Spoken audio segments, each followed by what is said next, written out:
world, watch real close. And when I'm through, why not have it go? Take your time, steady and you can do it right. Shoshie can enter my world, watch real close. And when I'm through, why not have it go? We paint miniatures. We paint miniatures. We paint miniatures.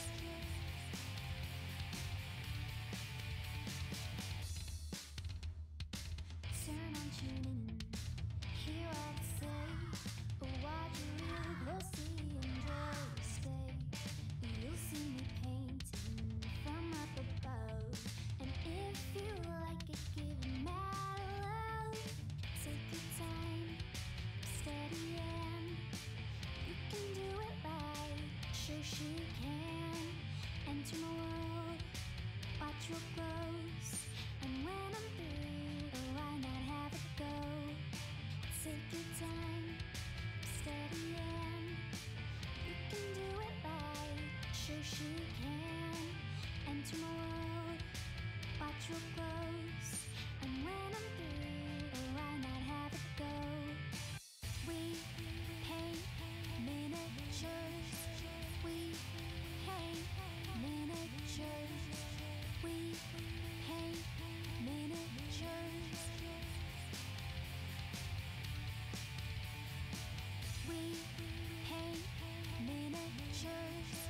We paint miniatures. We paint miniatures. We paint miniatures. We paint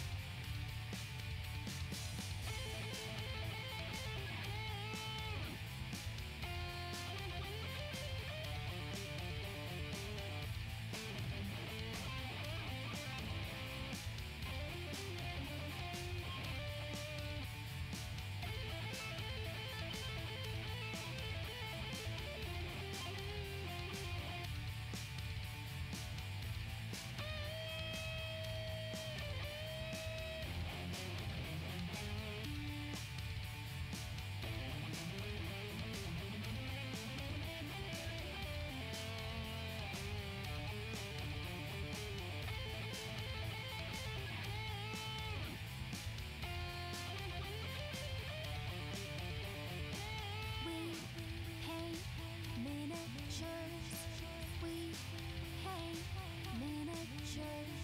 We paint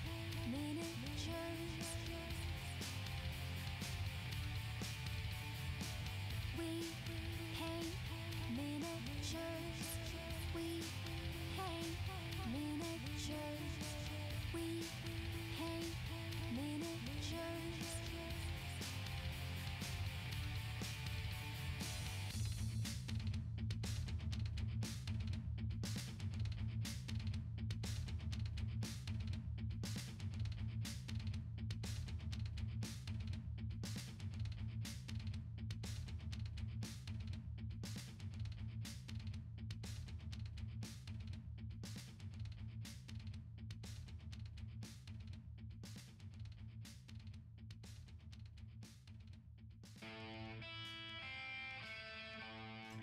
Hello, it is Shoshie from Shoshie's Magnificent Minis. Welcome everybody to the chat.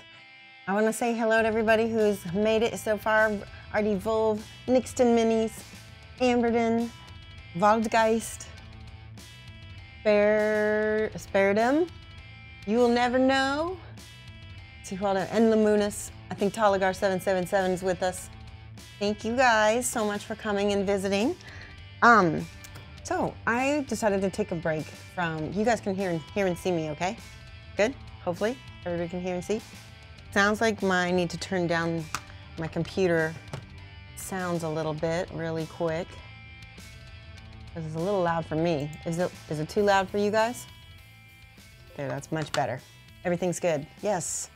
All right, so we're taking a little break from Funeral Witch. Sometimes the creative juice is there and sometimes it's not. And I just wanted to switch gears. I have not painted on her. Well, I lied. I painted on her a little bit. just on the cloth, and all I did was put some grays on her. But yes, let me show you what we're gonna work on today. So this is Joe Cassidy. Let me flip to the overhead screen. This is Joe Cassidy. He's got only 3 parts, really. I think, yeah, he only has 3 parts to him.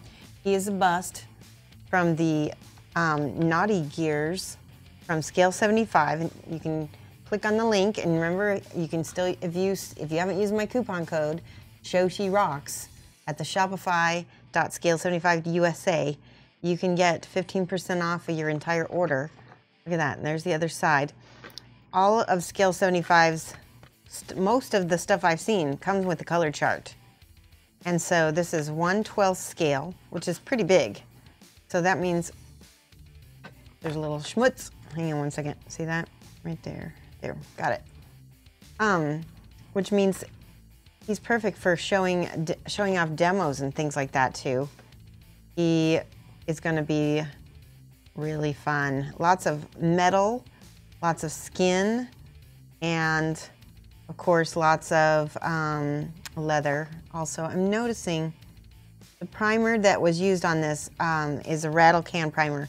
I actually did not prime it myself. My buddy over at Scale75 USA did, so we'll see how well this sticks. But let's try looking at this. So Scale 00 is probably black. It's either black or white. And luckily my assistant that I had hired put stuff in order for me so I can easily find things. Yep, 00 is flat black. So you'd guess that I've been to bust to chase Scale 75 Europe. I guess you've been to bust to chase Scale 75 Europe. You've been to bust. I guess I don't understand what that means. I've been to bust to chase. Oh, no. I have not chased Scale 75 Europe yet. I'm so sorry. You will be the first to know, Amber, and I will track you down and I will tell you as soon as I do. I mean, it will be a little while. Yeah. Yeah, these are the Naughty Gears, so he's gonna have just as much weird cleavage and stuff as the women do. Although, of course, male cleavage is, we don't have to paint that today. We can paint that off stream. All right, Scale 01 is white. I'm just getting out the different paint colors on this chart. 04 is anthracite gray. 05. These are, I think, for a lot of the metals that are on here. This is Arctic blue. 06. There we go, is Bering blue. This is a huge paint range. I'm thinking a lot of this is for a lot of the metals. If you take a peek, all those colors, I'm seeing those blues in this and this. All over here on his wrench, on his leather belt. So we can easily show you guys.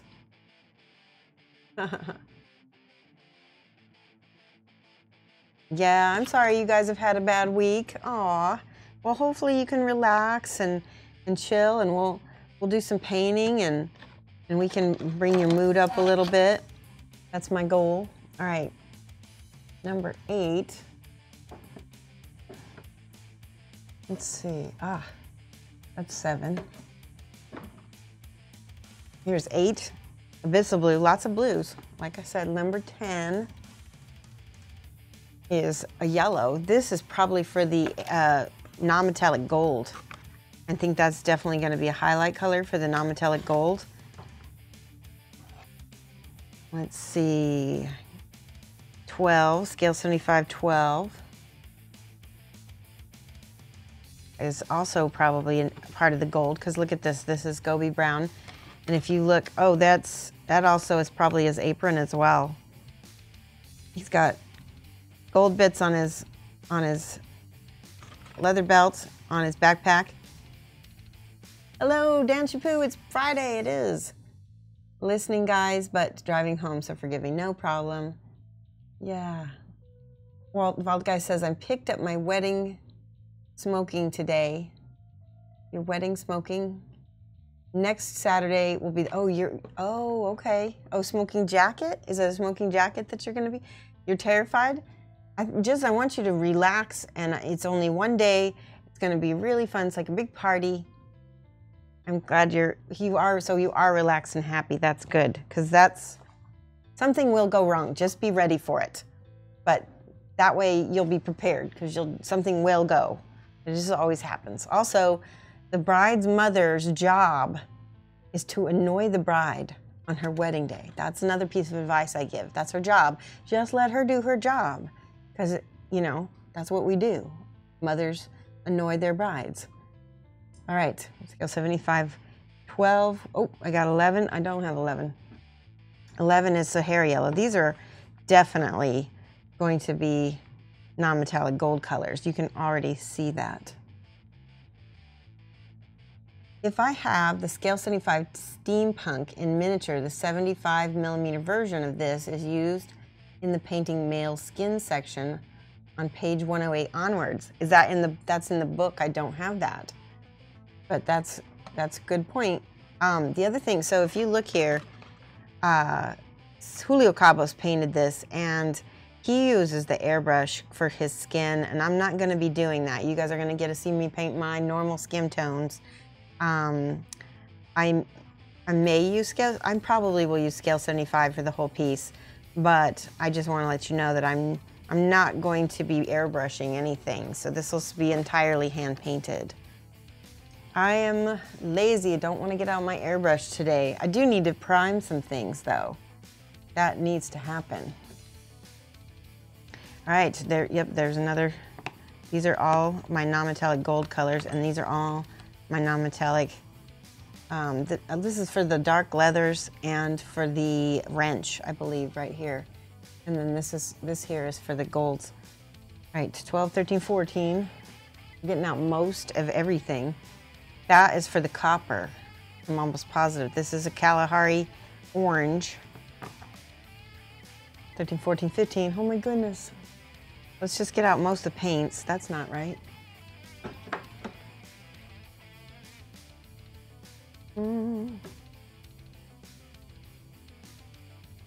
19. I skipped a row. Somewhere my rows got mixed up. 17. There's 16. Nope, is that 16 or 15? That's 16. I need 15 as well. That's Eclipse Gray. Let's see. That's 3. Oh, I think I have one of these colors out already. That's probably why.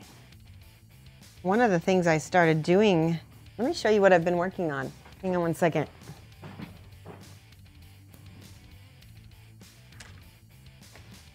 This is a piece I'm working on for a commission, so I won't be painting them on stream. You guys recognize this guy? I think his name is Gut Rot Spoon. What a great name. What a gruesome name.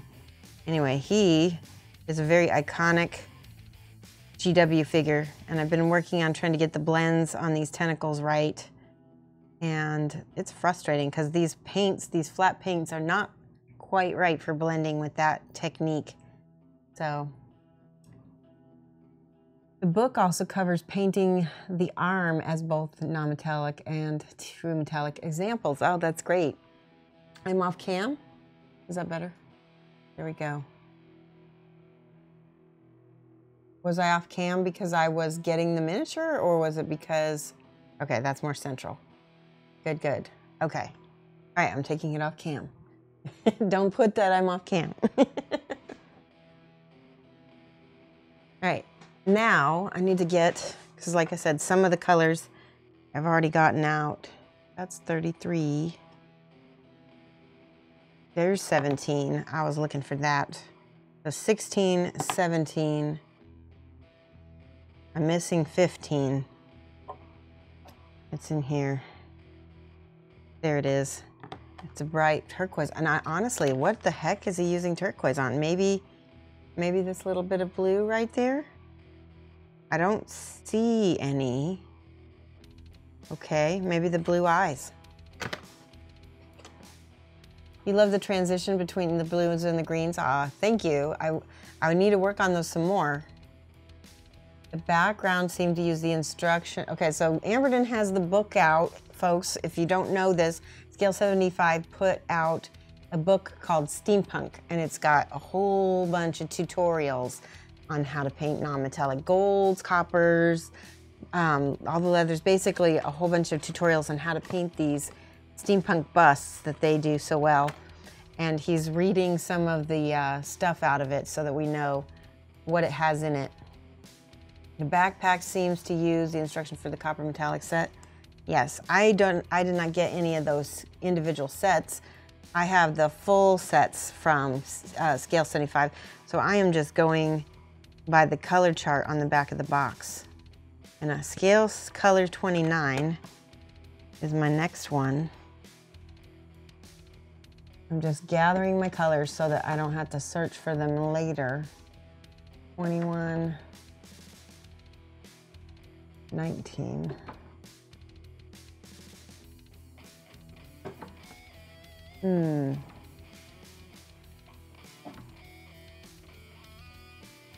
There's 28. Okay, I'm on it. There we go.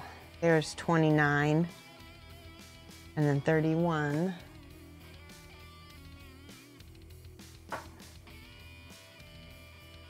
My assistant put all of my paints in a row, and I'm not quite sure how she did them, because they don't seem to be, they're sort of in order, but not exactly. The 30s and the 40s seem to be in odd spots. There we go, 31, 32. There's 31. It's the brown leather, and the 32 is this black leather. All right, I think that's a good enough to start. So I'm gonna set these over here. Not bore you with getting out every single little paint. Let's just start with what I would normally do. I'm gonna do a mixture. Hang on one second, let me double check. The Scale Fantasy and Games colors. Did I get 44 out and 45? There's 44 and 45. Here we go. Okay, good. So I'm gonna start with a mixture of Ardennes Green, Scale 75 45, and a little bit of this brown leather 31 for these shadows underneath his arm, and basically try to get some of these tones put in here. And I'm gonna use my normal green skin tone, you know, technique. I'm not real 100% sure if this is gonna work with these matte colors, but we will give it a try. You know, you learn stuff when you make mistakes, and I wanna show you guys that, cat hair. Everybody makes mistakes and everybody learns stuff together. You need some kind of mass paint shaker. Oh, they have two books. The Easy Painting book, which collected the instructions from all the paint sets into one book. Nice. Oh, I didn't realize they had that.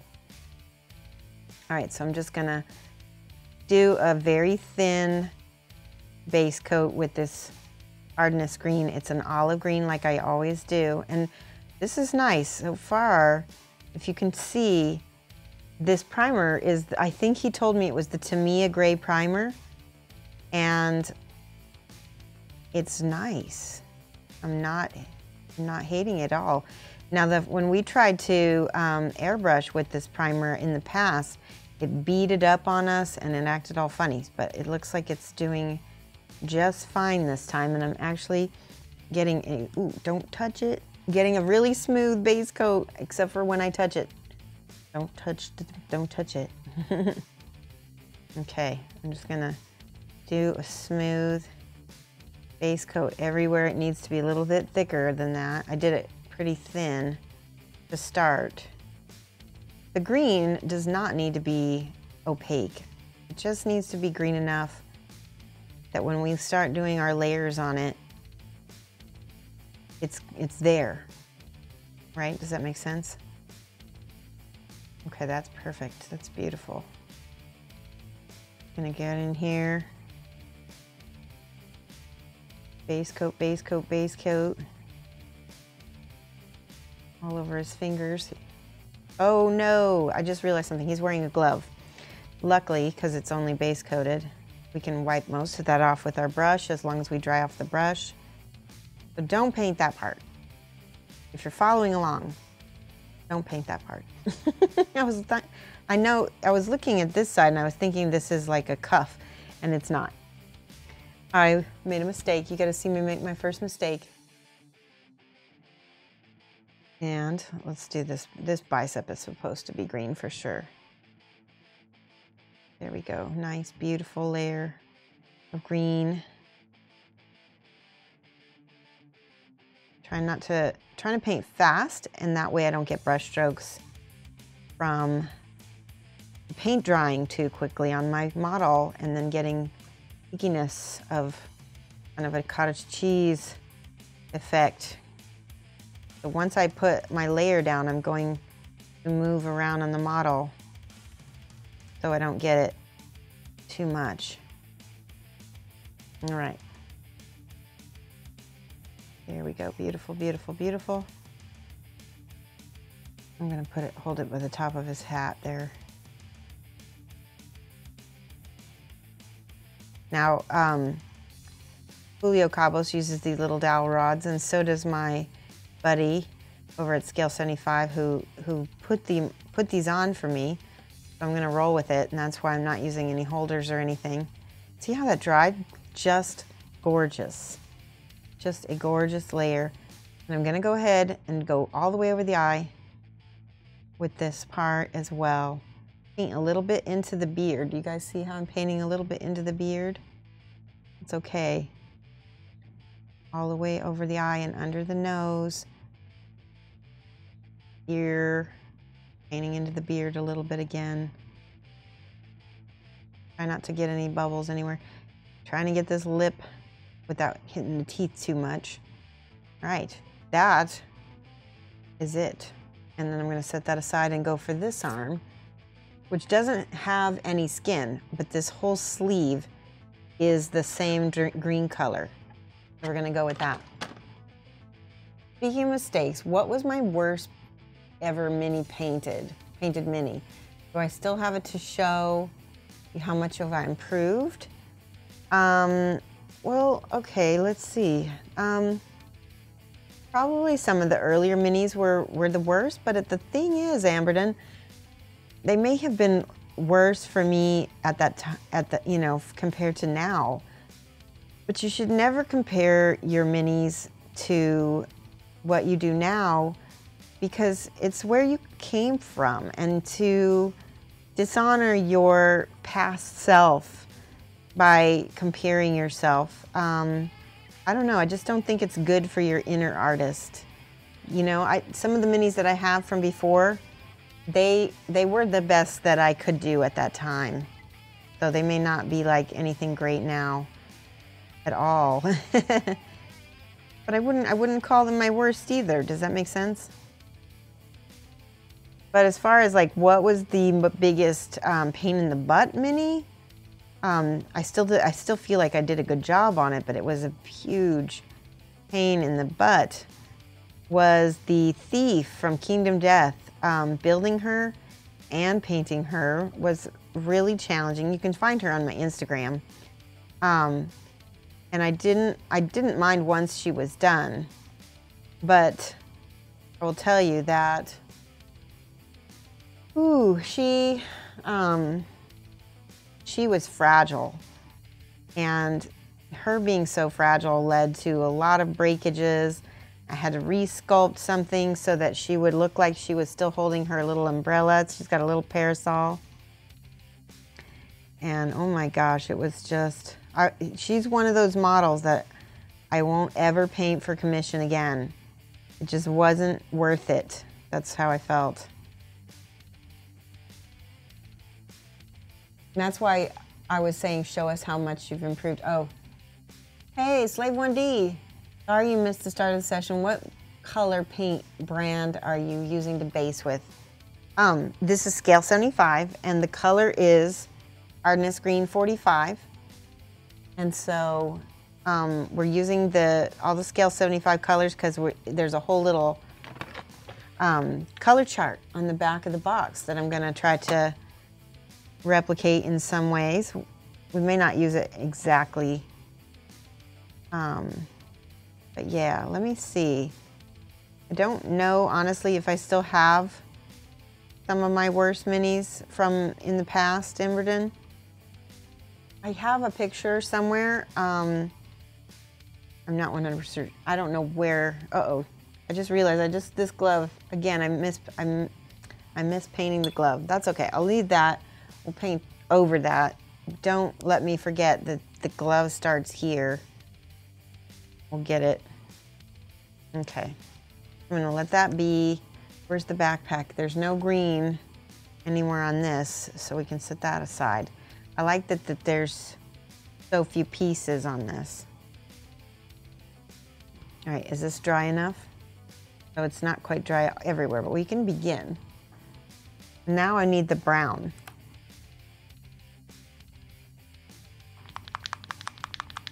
And here it is, brown leather, scale 7531.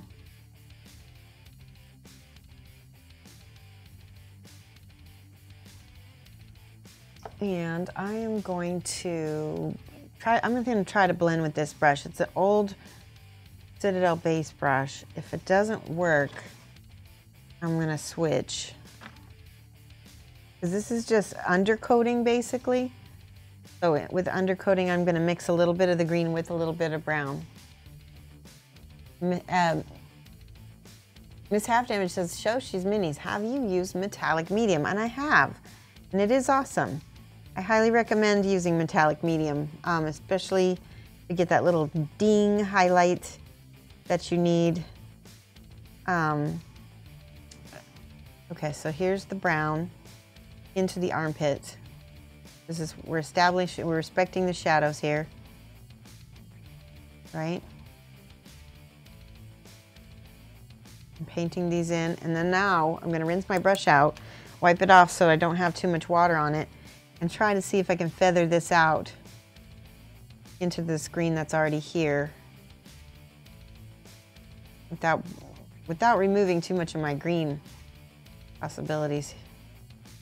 All right, that's good. See that? Get it nice and smooth. That's the important part. You want that brown to be there, but you don't want it to remove your green too much. And that's why I'm using kind of a bigger, flatter brush to blend all that in. Sorry, it's wiggling. There we go. Oh, do you see what I just did, guys? You see how I wore a hole into my paint? So let's see if I can fix it. I may not be able to. Don't go too rough. But maybe may need to do a little hairdryer action in the middle of these coats, because that gives the paint a little time to cure. Does that make sense? Okay, yeah. I rubbed that off. Let's see.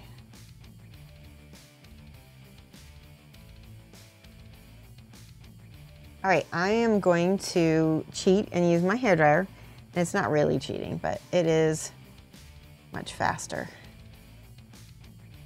Let's do this side real quick with the brown.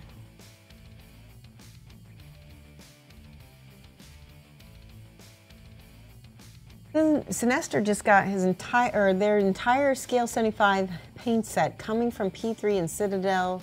It's very different. It is, and it does have a little bit of a learning curve if you're used to the more satin paints. I agree. So you're gonna have to play with them a lot, but don't get frustrating. It just takes a little time. Nothing I say ever makes sense, Bug King. It's funny. That's why everybody watches me, right? Because they like all the nonsense. It does go on nice. And the thing is that I need to let it cure. That's my only issue, is I'm a little impatient. And I think Scale75 might need a little extra time between coats.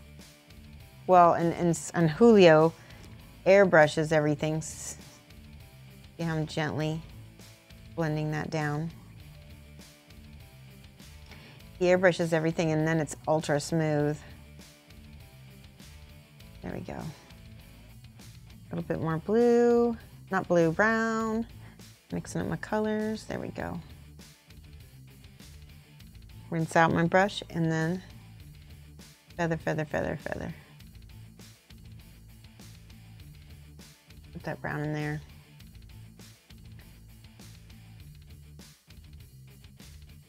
Good.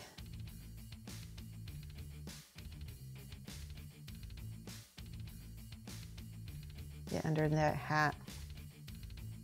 If I have one of my air guns set up, you could use that pure air. Pure air. Oh, you mean like a CO2 canister? That's not a bad idea. I just don't have that. I do not have any of that.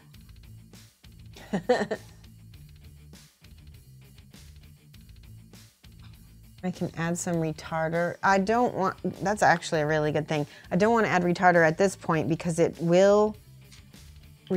will reactivate. And I'm not to the point where I need to crazy blend a lot yet. So no, I'm not going to use retarder until it's time to get those really slick blends. And at this point, we're just really underpainting. So there isn't going to be a lot of there's not going to be a lot of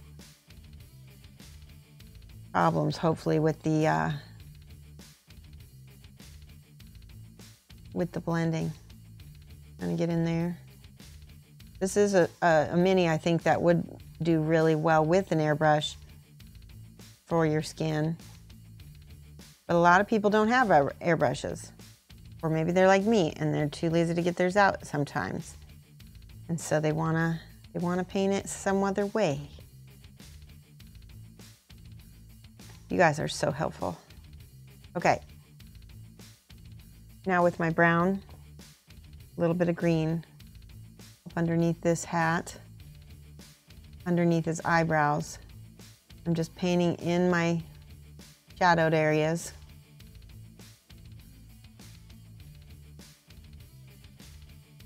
Okay. Not super dark. You can actually see the green through it. There we go.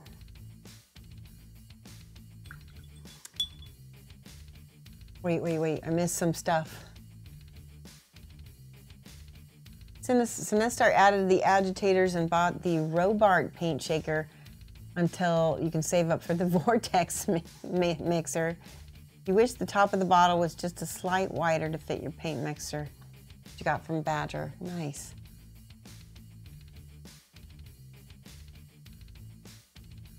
The massive confusion my teaching always causes is why you keep coming back. You do so love being confused into learning stuff. That's great. I'm gonna hit this real quick with my hairdryer. I do have a little hairdryer nearby. I will mute, and hopefully you guys won't hear this. Give me 1 second.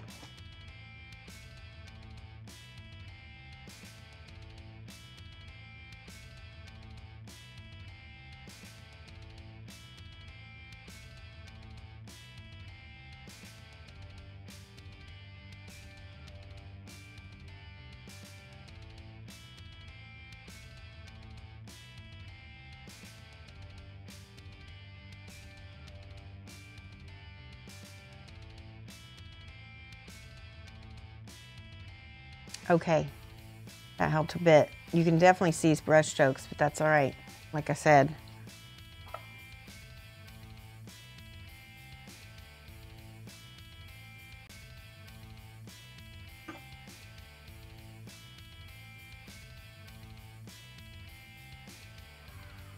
Bug King has taken on the, oh, Enduro Joe, thank you so much for the subscribe. 4 months in a row flies by quick when you're watching great content.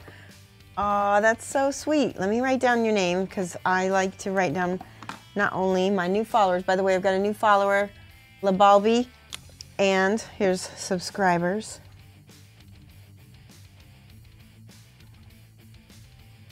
Enduro Joe, 0J, 0E. There we go. Thank you. All right. Now, got my blending retarder out, and I'm gonna get a softer brush now. This is actually my Scale Color brush, Scale Color 1. It doesn't have a point anymore because I've had it so long, but that's okay because I'm just using it to feather stuff. And I'm just gonna do a glaze of my green over the top of that brown so I can hopefully smooth things a little bit. Actually, I wanna mix that with the brown a little bit more.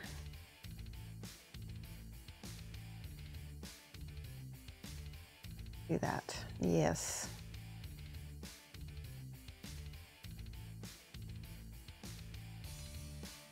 One thing that Julio Cabos taught me was that Scale75 is really a great wet blending paint.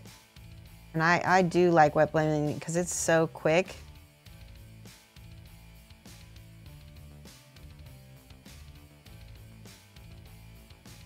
Okay.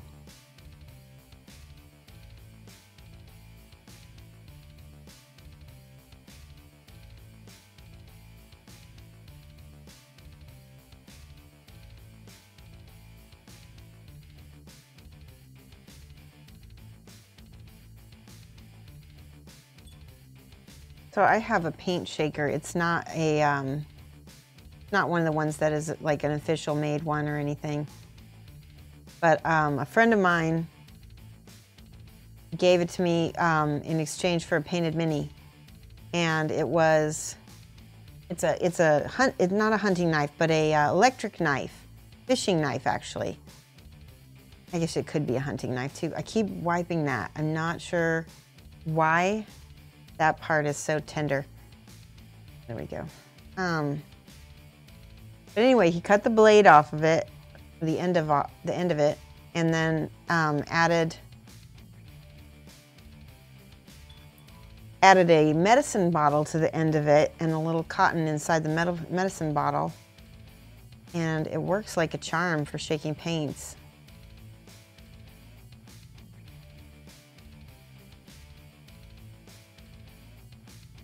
A little bit of brown, so I want that depth.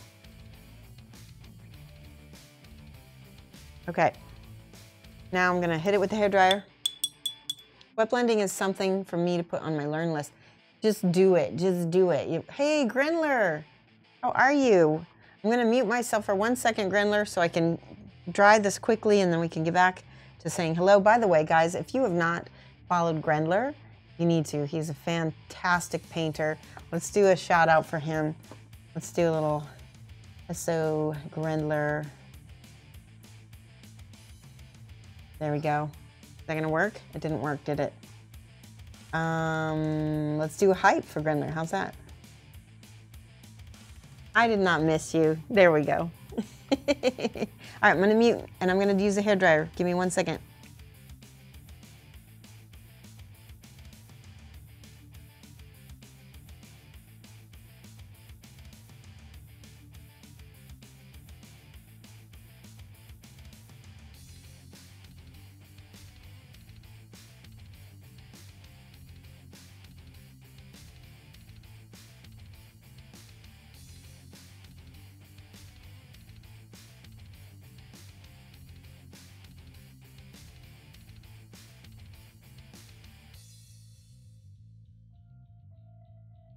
Okay, Matt DiPietro actually was the one who told me that if you use a hairdryer, it will actually help you cure your paint a little quicker.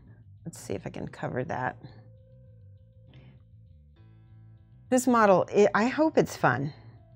It's it could end up being crazy because, like I said, there's this one spot underneath his arm that keeps, like I keep rubbing the paint off of it. I'm not sure why that's happening, but yeah.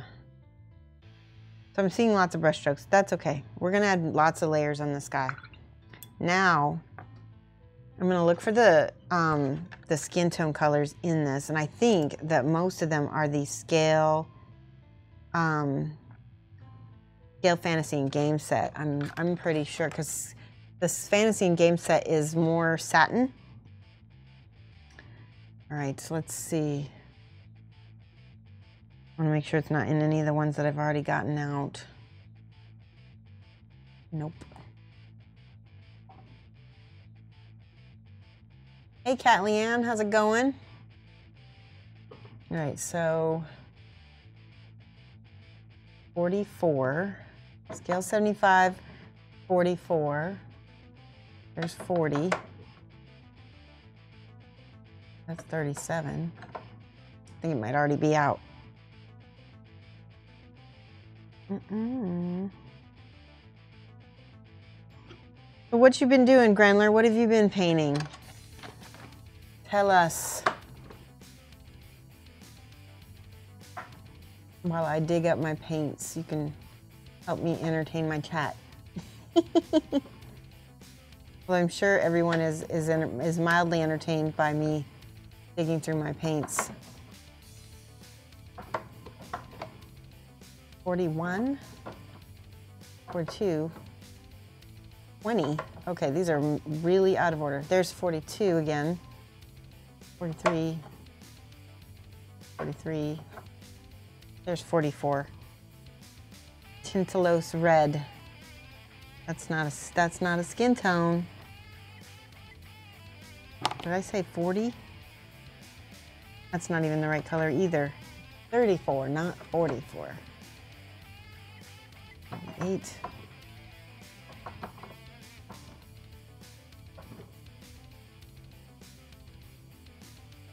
Here we go. That is a beautiful color, Arbuckles Brown. I think that will go to the gloves, actually. This and the leather here. Those two will go together to make that beautiful brown.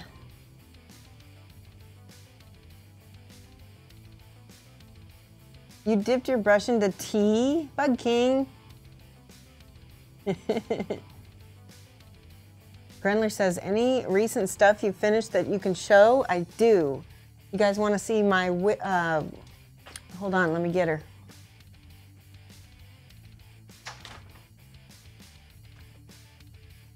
So this is the base. Look at that, for my Queen of Hearts.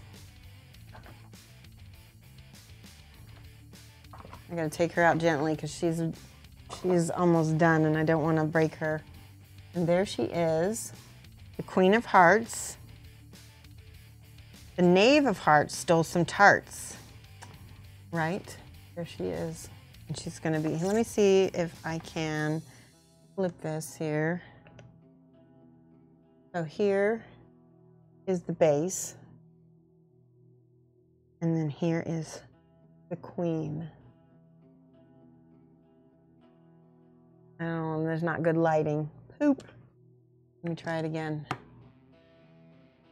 Let's see if I can do it in an angle where you guys can see her. Not really.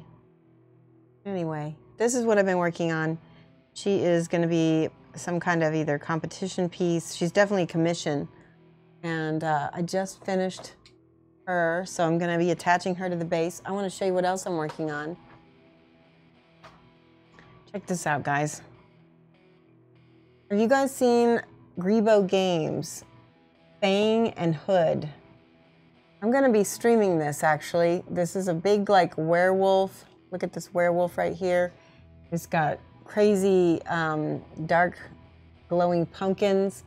And then this is the figure that I'm gonna be, if I can, this is the figure I'm working on. It's kind of got sexy Red Riding Hood, elf girl thing right here with the butt sticking out. Being thrown up in the air by Grandma Wolf. Grandma or Wolf in Grandma's Clothing. Kind of a pretty intense scene. And then there's little candles right here on the pumpkin. The reds on the queen are gorgeous. Thank you. It's crazy, bloody hell. No, none of that was non-metallic metal on the queen. That was all metallic metals. Yeah, I wasn't doing any non-metallic metals.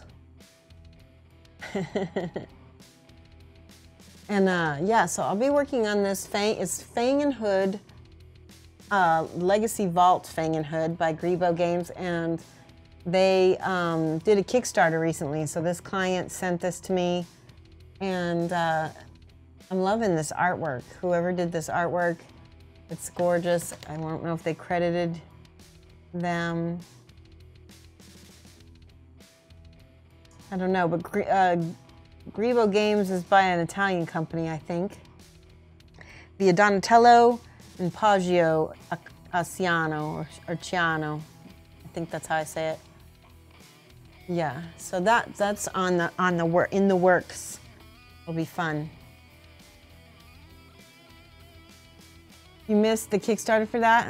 I did too, but I don't need any more Kickstarters. The metallic painting got the better feeling. I think so too. I think if you're not doing something for box art, go metallic metal, because I don't know, my client's gonna be happier with it. I think it's gonna look better. All right, we are ready. I'm still looking for the right fantasy and color. Oh, I see what it did. It went backwards. That's weird. Oh no, wait, that's Scale. Okay, Scale75. Fantasy and Games 10. Number 10 is back here. 417. Looks like I have some duplicates that got put in here somehow. 9. 10. Okay, I see. There's some greens. 14. There we go. There's 14, Resurrection Flesh. So I've told people before, if you're gonna get a flesh set, one of the sets, go ahead and get the Monstrous set from Scale75 Fantasy and Games section. There's actually quite a lot of colors that Julio uses for his regular skin painting. And I totally agree. I think that they're great.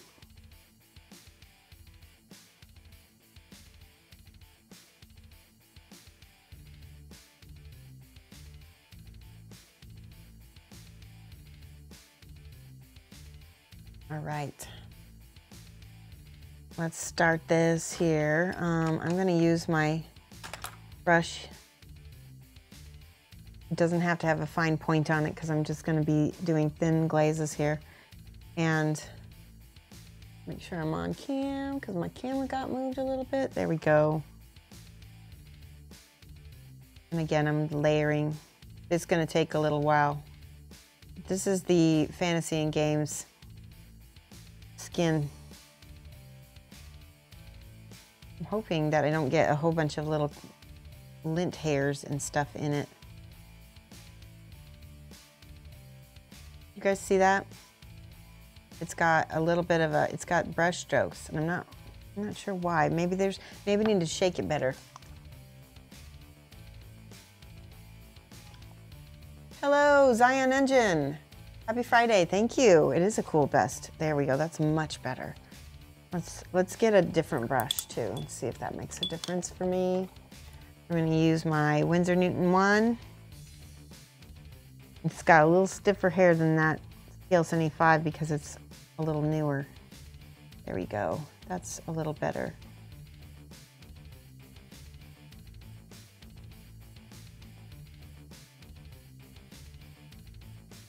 Now these paints don't react the same way.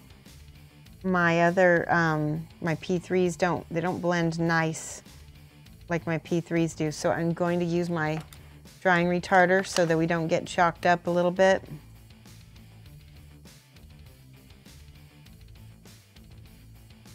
Put it a little bit there and there.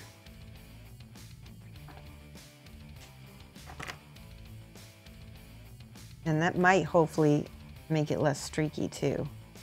I don't know yet. Should. Yeah, it seems to be helping quite a bit actually. I'm pushing it into the areas where it's gonna end up with the highest point, right? I want this fold to be, it's the highest point. So I want to end up with the most paint at the top of that.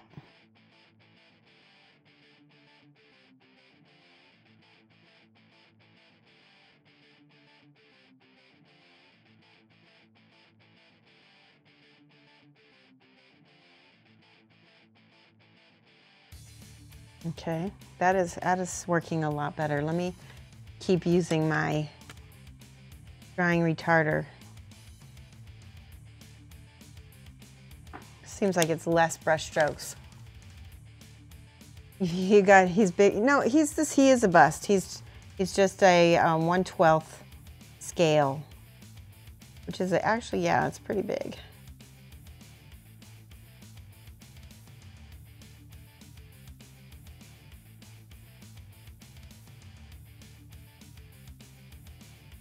There's like a little piece of like dried paint that keeps getting into my other stuff here. All right.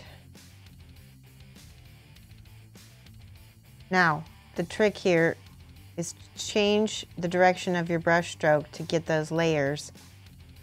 Don't use the same direction every time. And otherwise, it's like almost like drawing, like a crosshatch effect, right?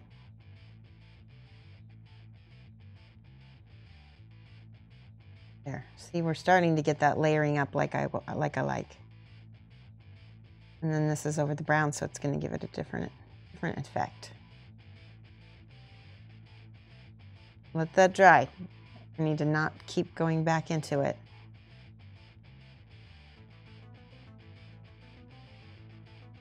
Stir this paint up.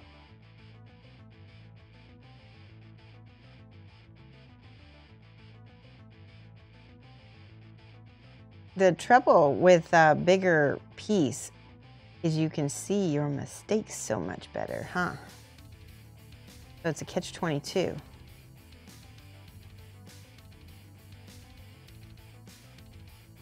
On the one hand, you can see your stuff a whole lot better, but on the other hand, you can see all your stuff so much better.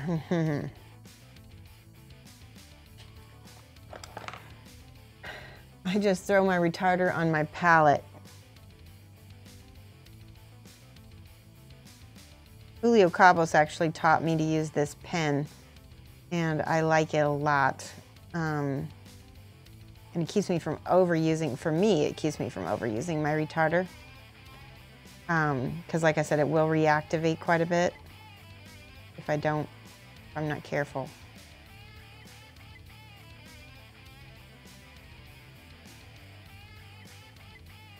A little bit on the ends of the nose here. I'm gonna take my glasses off and I'm gonna paint on the cheekbones and under the eye.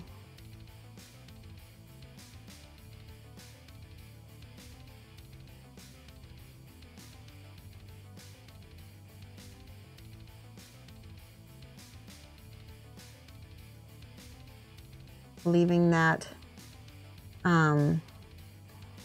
bit underneath the brows, you'll see.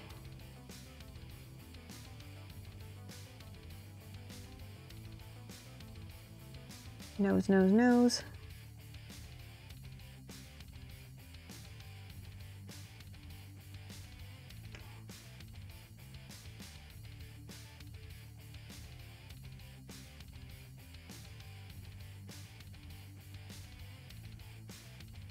And that cheek also gets a lot more paint on it. You see, I'm trying to, when I lift up my brush, wherever I lift it is where I want that last little bit of paint to get deposited, right? There's a spot on his cheek right here that I'm trying to move around. It's drying a little tacky because of the retarder. Again, in another direction.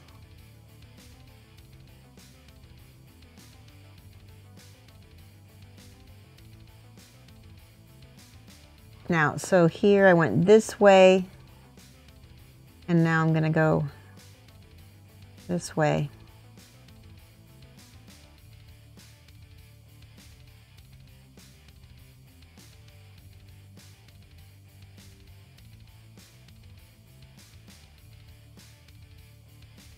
There we go. See?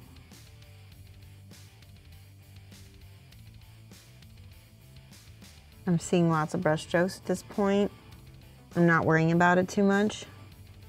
Hoping I can get rid of it by adding like more layers of paint and making sure each layer has a drying time.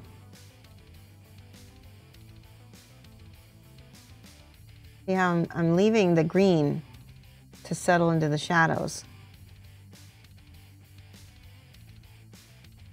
The greens and the browns become the shadow. And you're just working up the muscles. See, this is the apex right here, and then I feather it down. Leave that green there because that's where the shadow is.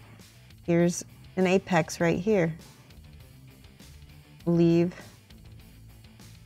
some of this green up here. See how that, it's starting to look kind of gray? That's when I know it's working. I know I'm doing the right thing when it starts to look like that.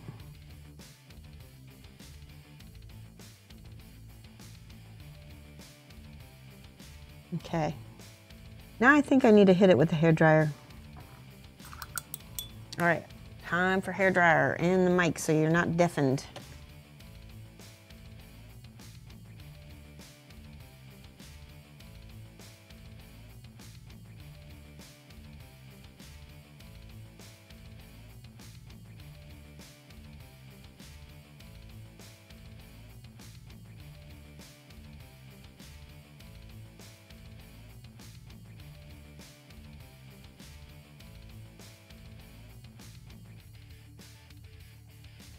I would definitely not be able to do this quickly without the hairdryer. So, okay, I'm gonna put glasses on. Remember, if you're trying to get my attention to speak directly to me, put at Shoshie's Minis. What's the command? What was the, oh, for my vid. What was the flesh tone color? It was Resurrection Flesh by Scale Fantasy and Games 14.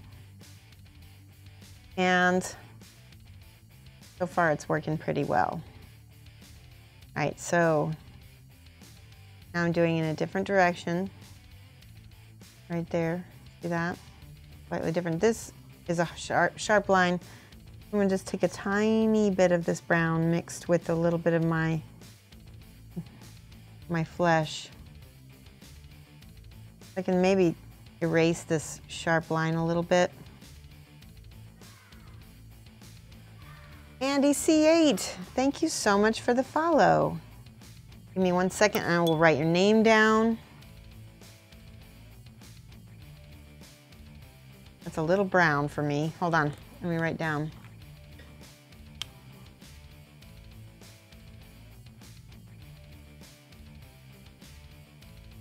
Welcome.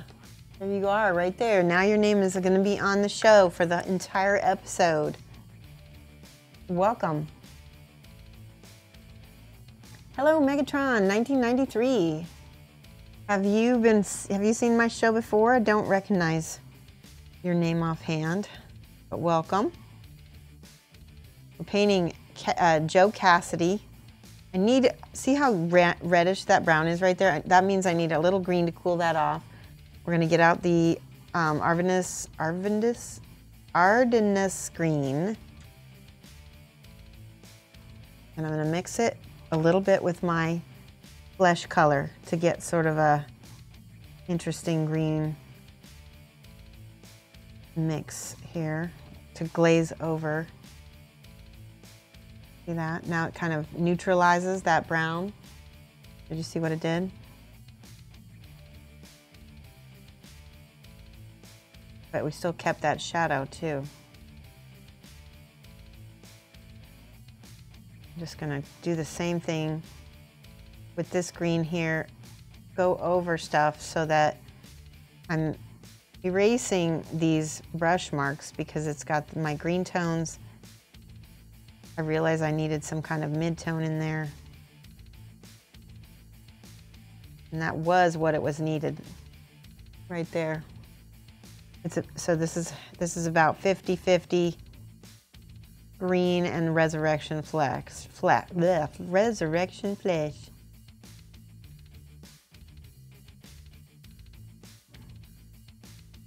And it seems to help bridge a lot. So it's not quite so green. Working it up.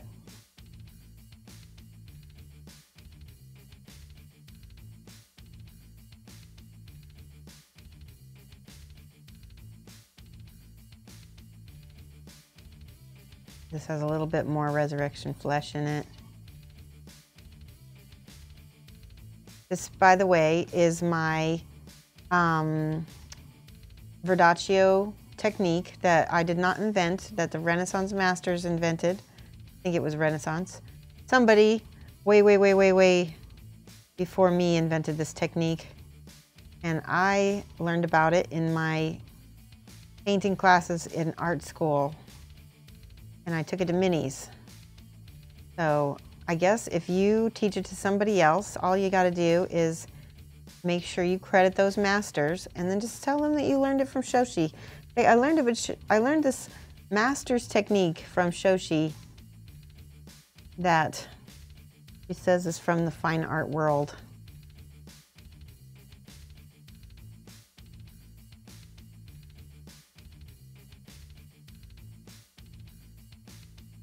There we go.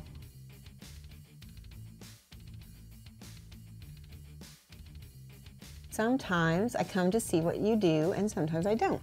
Well, that is just fine. I'm happy to have you however long you want to stay. We're always trying to do something a little different. That's one thing that's nice, is you won't see me just painting GW. You won't see me just painting Kingdom Death or just Scale75. I get bored and I like to mix it up, and I know that, you know, the internet gets bored too, so variety is the bane of boredom. Is that a thing? Does somebody say that? I think I probably stole that quote from somebody. Variety is the enemy of boredom? Can't remember. Something is the enemy of boredom. Okay, we're bringing up these tones slowly but surely. Don't call me Shirley. Leaving this divot of green in his back as much as I can, because that's a shadow part. Thunder. Wait, how do I say this name? Your name is bright turquoise, and I can't quite see it. Thunder Speaks. Ah. Thank you, Miss Have Damage. Go get up and drink some water. I don't honestly have any water with me. Oh, there's some over there. Give me 1 second. I will go get some in a minute. I'm gonna finish talking to Thunder Speaks. He says he just got Scale75 flesh set. Can't wait to mess with them. It is time to stretch.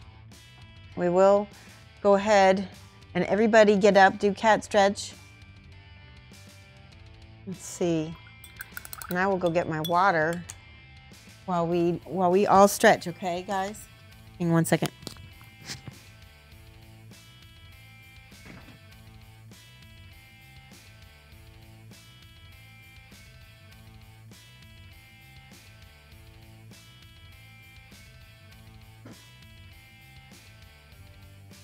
Those hips. Stretch your butt. I got my water, so now I can hydrate as well. If you don't have some water or something nearby, you should get some too.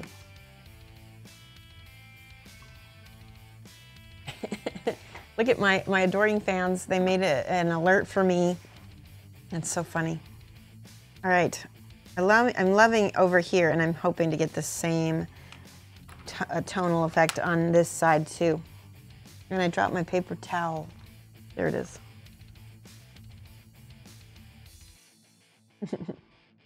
Treated yourself to the entire fantasy and games line, and you're slowly acquiring the scale line. That's awesome. Well, I will have to tell you that they complement each other really well, so I hope that you end up enjoying both of them a lot. All right, I'm taking glasses off again. Oh, switch cams. Thank you. There we go. We're going to go ahead just in time to catch all the thin glazing I'm going to do on his nose.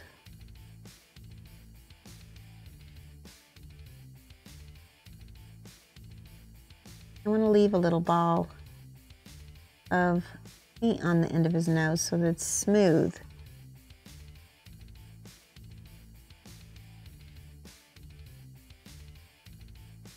There we go.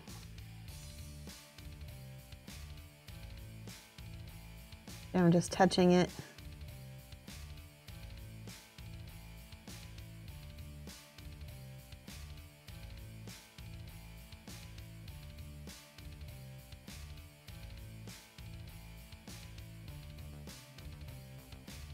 Bringing it up.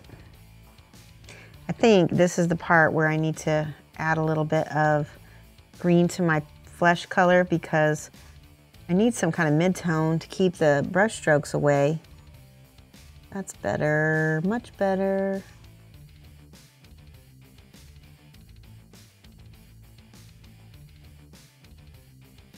A little bit more.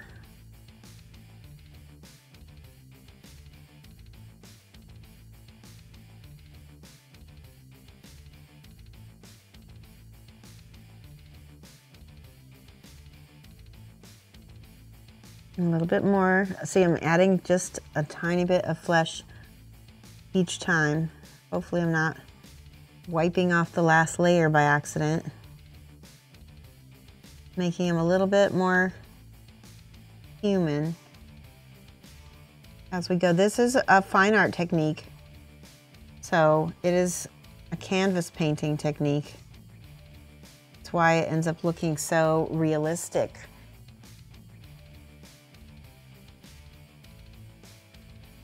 It really is one of my favorite techniques.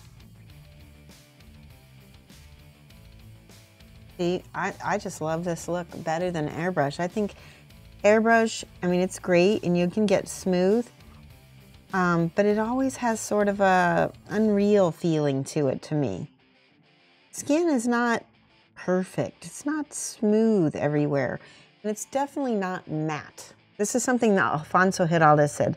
He said, life is not matte. Skin is not matte. You need to take Alfonso Giraldes's workshops if you ever have the chance to, if he's ever anywhere near your area. In fact, I've even flown across the country to take his classes. I flew to Colorado because my relatives happen to live there, so I was able to stay with relatives. And I took his color theory class. And I learned so much. It was really great. One of the things that Alfonso taught me is you have to make, thousands and thousands of mistakes, or you need to learn from somebody else who has made thousands and thousands of mistakes. See this? Are you a little bit in awe how the muscles are just kind of appearing from the green? Look at that. Pretty. All right, hold on. I'm gonna look at what Chad is saying. You needed stretching, good. We should try to stretch every half hour. We have a 2-hour show. So technically we should be stretching 3 times during my show. There we go.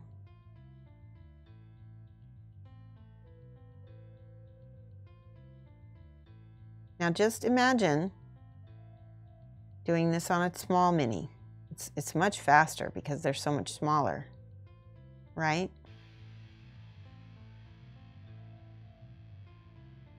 Now I need a little bit of that brown and a little bit of this, little bit of brown, a little bit of flesh color. I think the brown is a lot red, so I'm going to add more green to it to kind of neutralize it. Smidge. There we go. There's pieces of dried paint in the paint. That means that's something Julio also taught me. He said when your paint starts getting a skin, see how that one has skin on it? It's time to switch. And does he use a wet palette? I don't think so. I think he used a dry palette, but I could be wrong.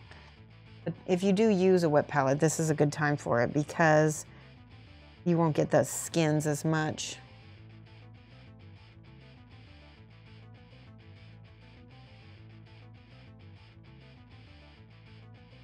See how he's slowly building up?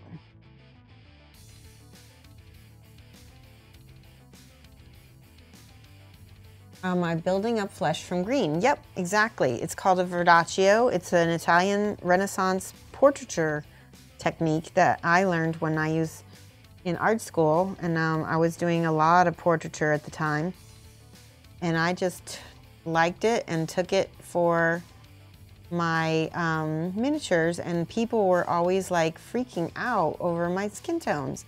They're like, oh my gosh, how do you get your skin tones so realistic? And this is it. This is how I do it. I didn't think it was any big deal. I didn't know that other people weren't doing this. I just knew that that's what I like to do. All right, now I'm just going to the apex of the muscle right here with more of just the pure flesh color, right? Apex, pure flesh. This is on top of my kind of green and flesh mix. We're getting in more and more flesh colored here. Now I'm going to look at the box art just so I can see about where he is going to be. Now this box art has a much more ruddy tones. I can see magentas in here. That looks good. We can add that later. We can do that.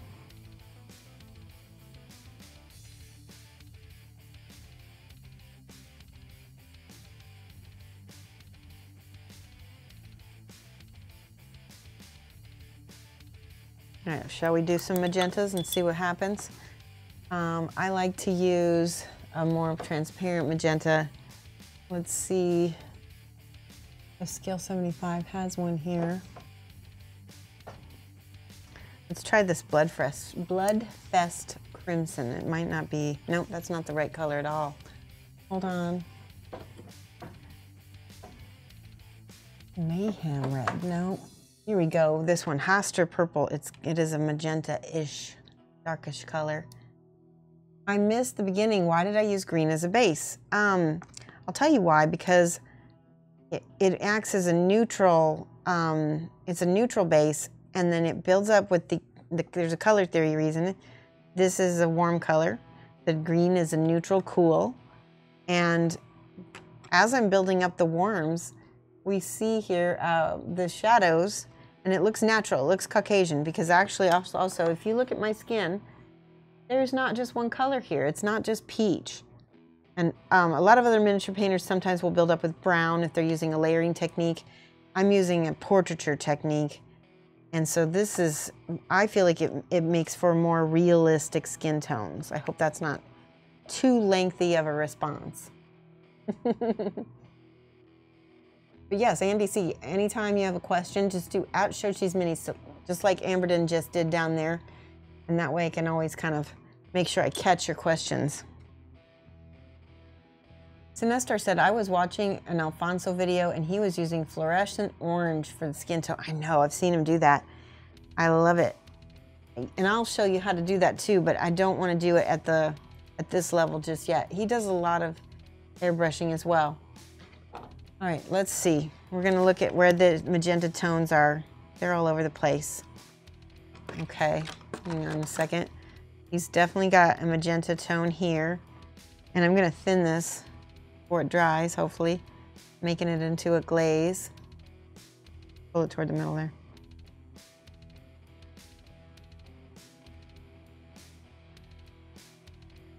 See that red? That red makes it alive.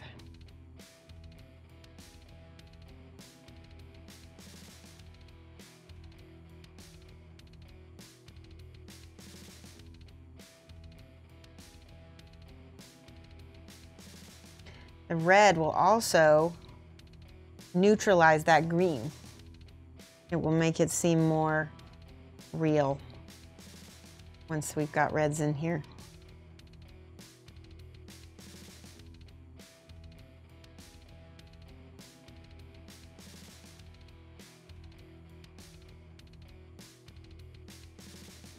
Beautiful.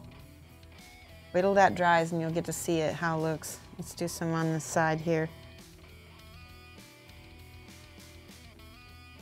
I'm gonna feather this out because I put a lot. You do not need much magenta. Magenta is a strong color and it is very loud, so you just need to thin it. Okay.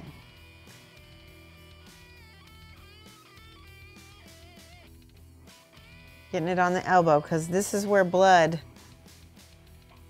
is closest to bone. So you're always going to have more magentas and more red tones on places where there's bone. Now Julio's got a lot of red tones underneath the cheekbones. I'm going to do that too, just to give some contrast. Take glasses off.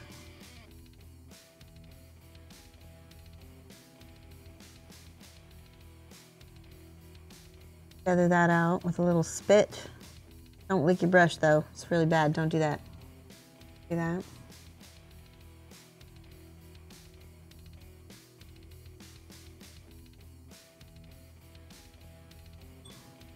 Water. Dried my brush a little bit. Now come back and feather this up. See that? Give it a little contrast. Now his whole bottom lip is going to have a lot of red tone in it because lips always have blood vessels. I don't want him to get too Santa Clausy though, so we'll see. He does have the end of his nose gets to be bright red, and I will get a little bit on the, I can't remember what the sides of your nose are called. There's a name for them though. And there's a little bit of red on the inner eye. See how I did that? Make it look realistic. I posted this this bust in the, there's a group on Facebook called @bust that you should definitely join if you like painting busts. And I invited them to come and see us. Check out these ears. They're gonna have some ruddy colors. And on this ear right back here. And I want to put a smidge underneath his eyes here as well. Not too much though, because I really would probably rather those be more brown. And I can do that too if I want. I can put some brown down there.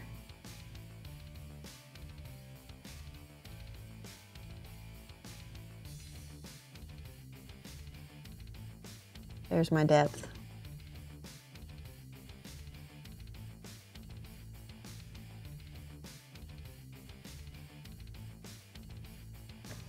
This is a little bit of the brown over the red. And again, that also makes it look a little bit more natural. I love it. Now, once we start adding a little bit more of this flesh color again, now that we've got the reds, he's going to appear more and more and more lifelike.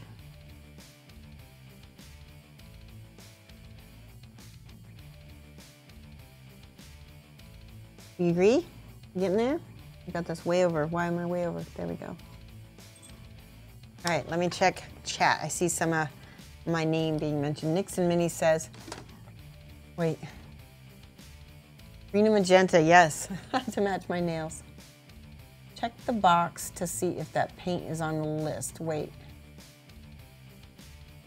Amberden, what paint? Oh, no, it's not on the list. But it doesn't have to be. You can do whatever. I mean, I'm using this as a guide, but just as inspiration. I may use the fluorescent at a different point. All right. On cam, he's looking really brown to me. A little green still. So let's go. Let's see. I'm gonna go with a little bit of pink flesh because this guy has ruddy skin. And I'm gonna add that to a mix with my harvester flesh, which was my Scale75. It's not as pink. Just a smidge of that, and then mix those together. Sort of a, there we go. Let's see how this goes.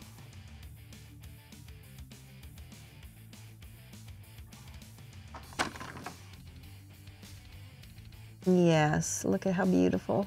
That layer's so nice. See that?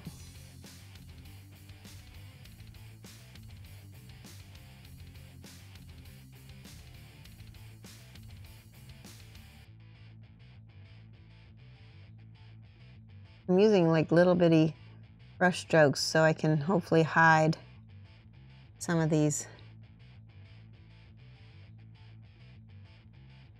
See that?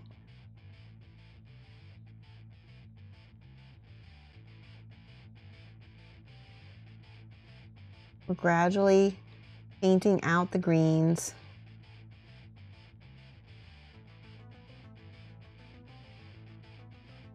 Adding more and more pink. He's really looking good now. Look at that. You guys feel like he's coming alive? Every little layer we add adds more and more realism. And I think it was this, we needed this flat color to go mix with that harvester. The harvester flesh needed the, it needed the flat pink flesh to even it out a little bit. It needed it.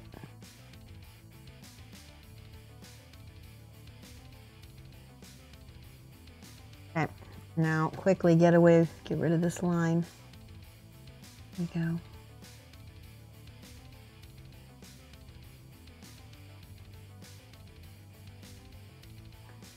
What do you guys think? What's it's called Bust At. Yes, thank you, Nixon Minis.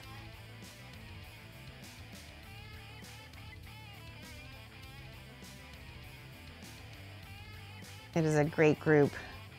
I don't know if they're that active. I don't know. I'm not super active, so maybe that's why I don't see if they are, but there's some really amazingly talented people in it for sure. Feather this toward the shadow so that I don't get a harsh line.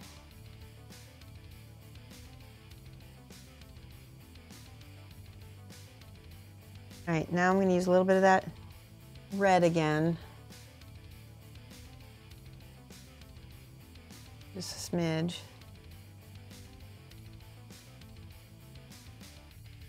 Blendy, blendy.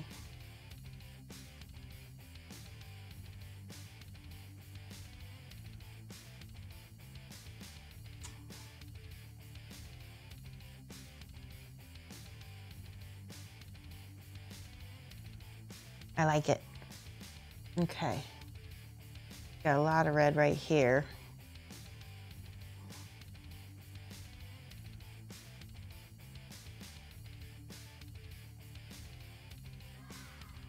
Yay! Melancholic D, thank you so much for following. Let's write your name down. Get those little brush strokes out before they dry real quick, and then I'll write your name down. Yay!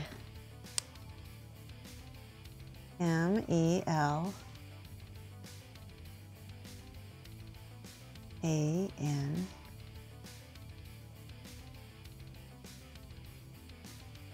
There we go. Thank you so much for following. Welcome. Hope that you are.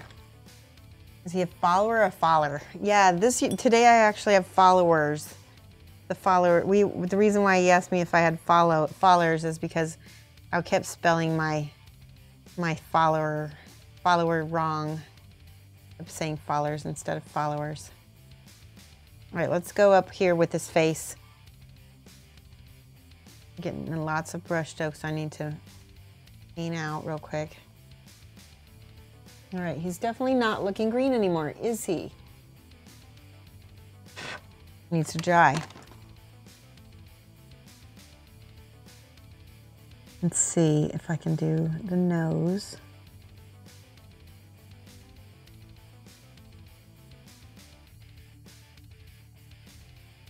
There we go. We need a little bit of drying retarder on his face. Just a smidge.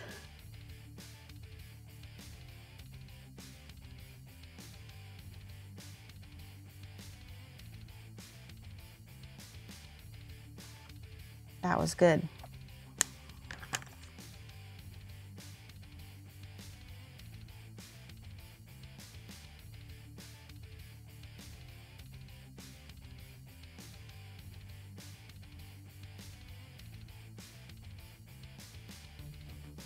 So I'm getting his under eyelid here. And then I'm getting all the little bumps and raised parts on his brows. That's gonna make up a good part of his expression. There's a little piece of drying paint. I've got to poke. There we go, got it. Driving me crazy.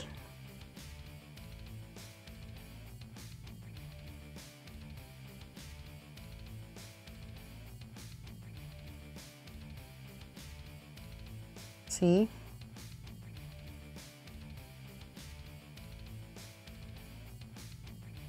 Gathering on the side of his nose because he needs that green on the side of his nose to give that depth. I'm feathering it just to keep lines, keep the lines off, so he doesn't have harsh dark lines. A little bit of red, a little bit of green, making a little bit of brownish color, brownish reddish color up here. See?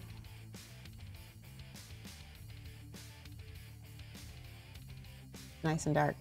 Giving it that depth. We needed that.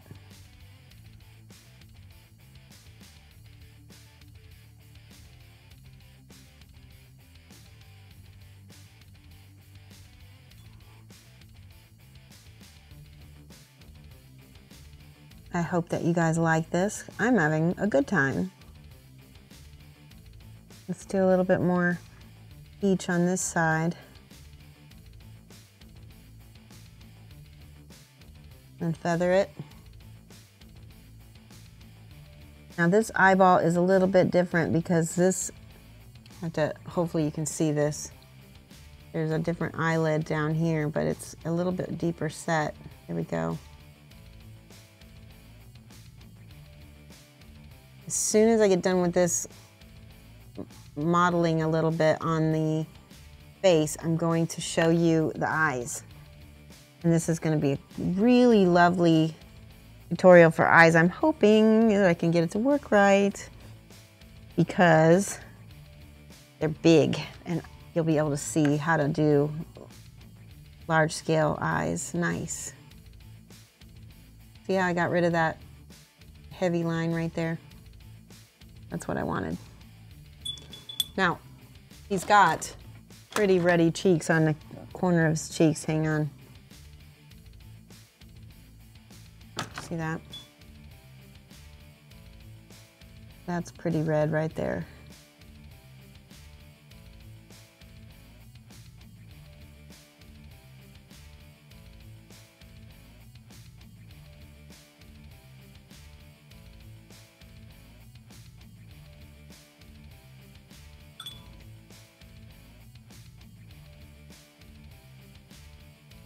Okay, a little bit of blush on his lips too. See, he's coming alive. Again with the red in the inner eye part.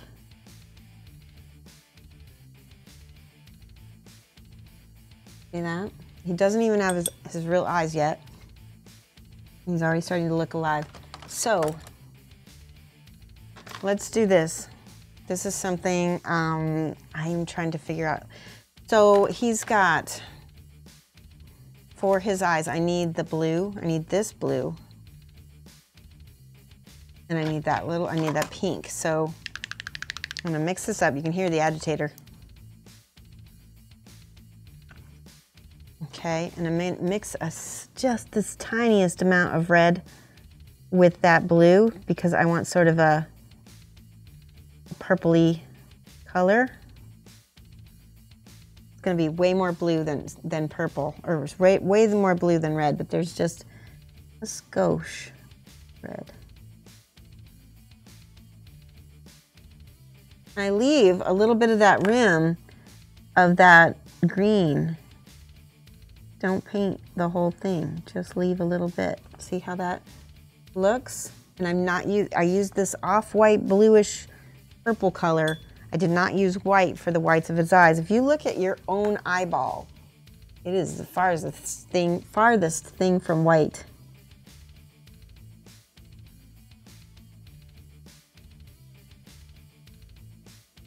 Hopefully my hat's not in the way. I'm moving my head back so you can see. There you go. Can you see? I see another little blip I gotta get.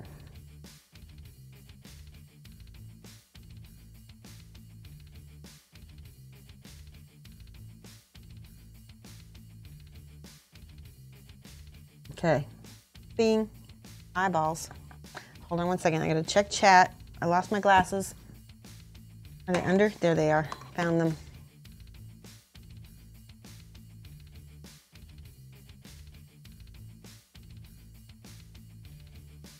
Was I off cam that whole time? Aw.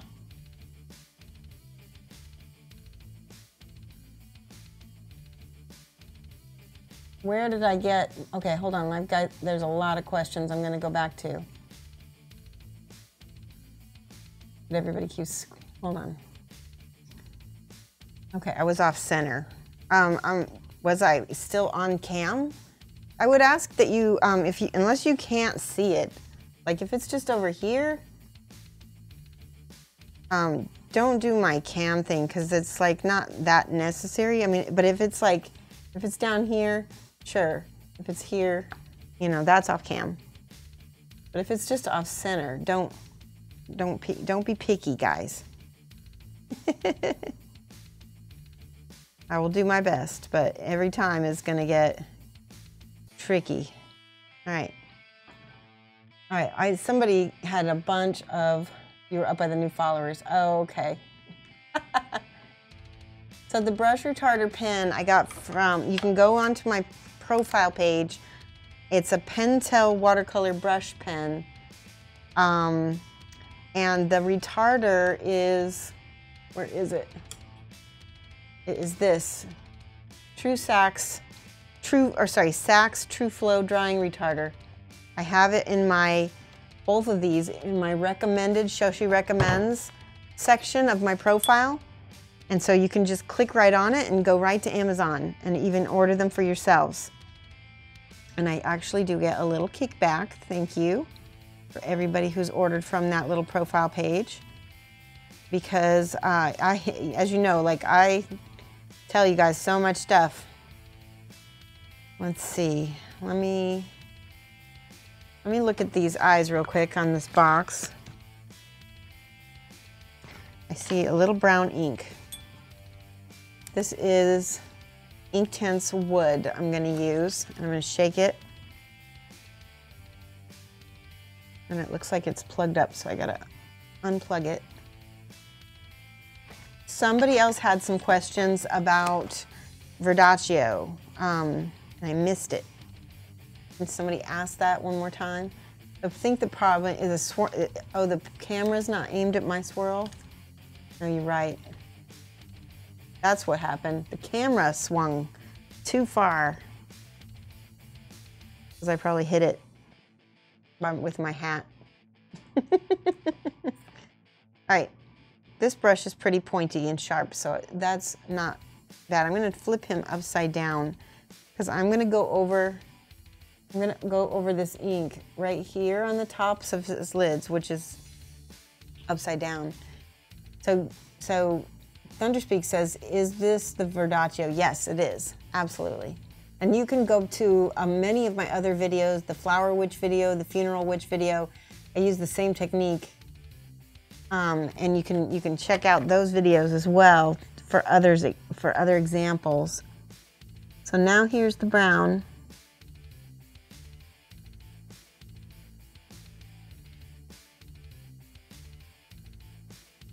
Might not be the wood after all, it might be the one other color. Oops. So I got a little bit of brown on his sclera. So I'm going to have to paint over it again with my blue.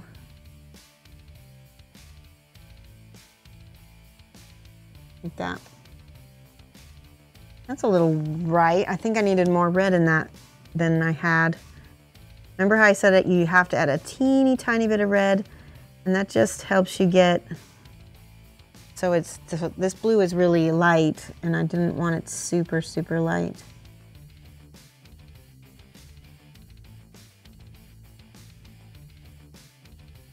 Try this again.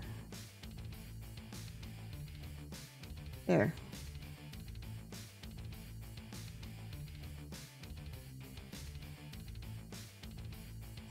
Okay, now, instead of the Inktense wood, I'm gonna try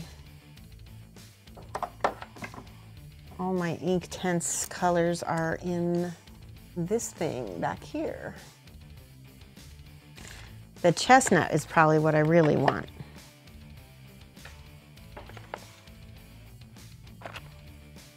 Violet.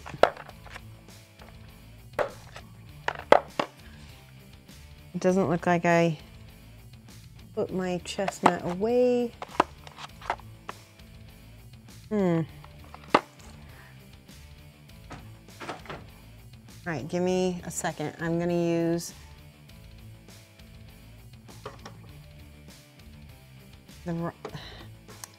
if it's in here, here we go. This is almost the same as the chestnut. It's a GW Flesh Wash from the old Hex pot. It's nearly the same color, and it's nice and rich and reddish brown instead of a greenish brown. All right, let's try this one more time.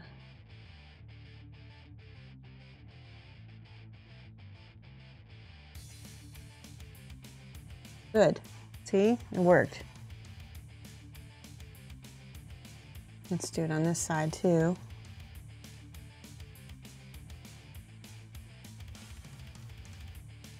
Perfect. Okay. Now, it looks to me like he used a dark blue for the eyeball. I'm going to choose, I need, not black, because that's going to be too much. I've got like all the blues here. Here it is. Abyssal blue is going to be the outline for my eyeball. So we're gonna paint in. We're gonna paint in part of it. And he's looking down in sort of a surprised manner.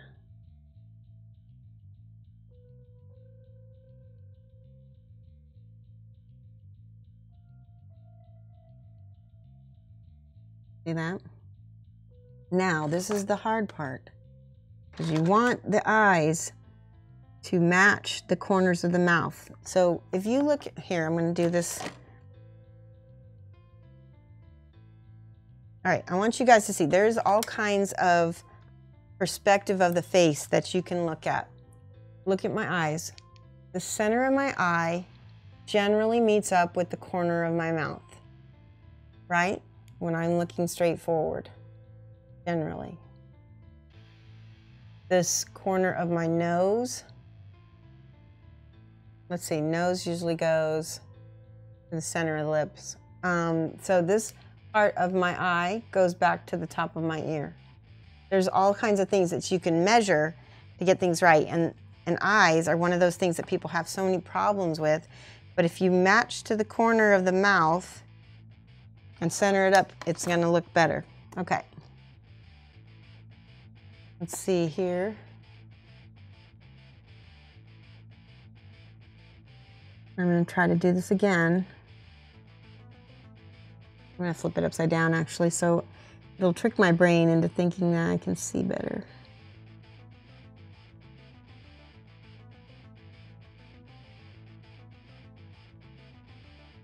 That's not quite right. I can tell it looks weird. Yeah, that looks really weird. Now let's paint it this way again.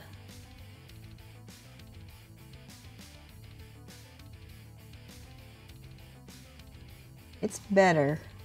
Let me go in here with this brown real quick and do underneath his eye.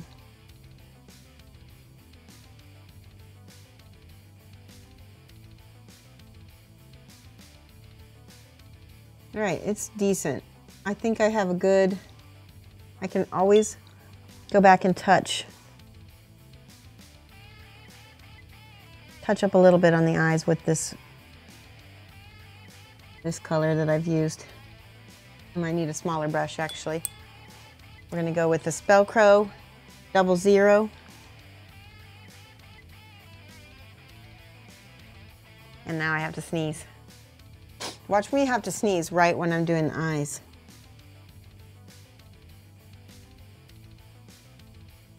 I'm just cleaning up around his iris.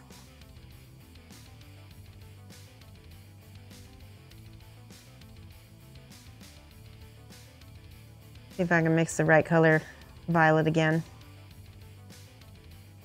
Okay.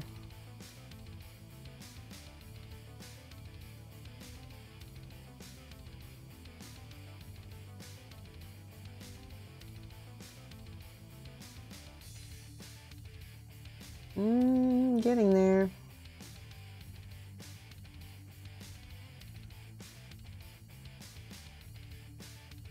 Okay. Not yet. The eyes are one thing that I'm going to pick at until I feel like they look good. Because if you get the eyes wrong, forget about it.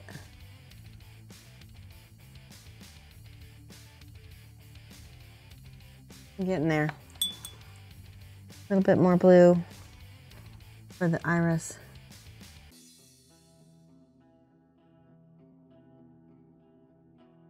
Okay. Now, I'm looking, and Julio has got a little bit of like this blue, actually, this Adriatic blue. It's a really beautiful color. It's a really light color. And he starts at the bottom.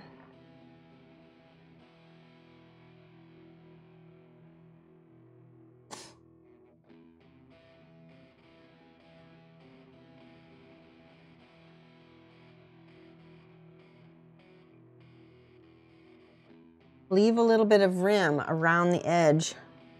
That will be the, I can't remember what that's called, but it actually has a name too. All the little parts to the eye have a name.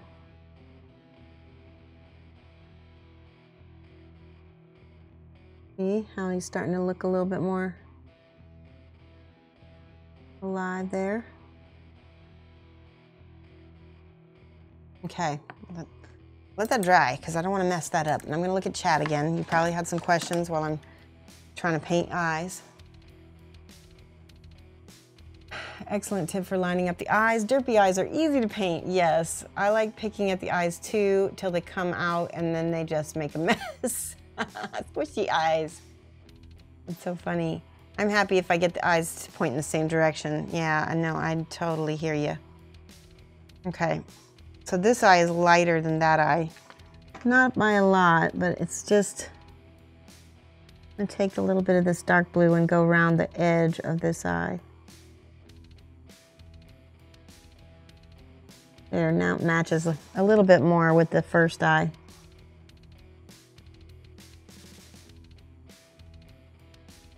There. Now, he takes that lighter blue and mixes it with the pale. Aw, a cheer. Thank you, Tevison. I appreciate that. We're almost, so at the top of the eye, I'm gonna use this lighter color.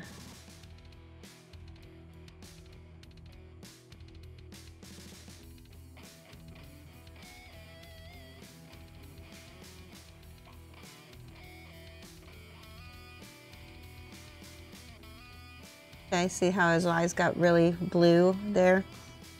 Take a little bit more of that bright turquoisey color.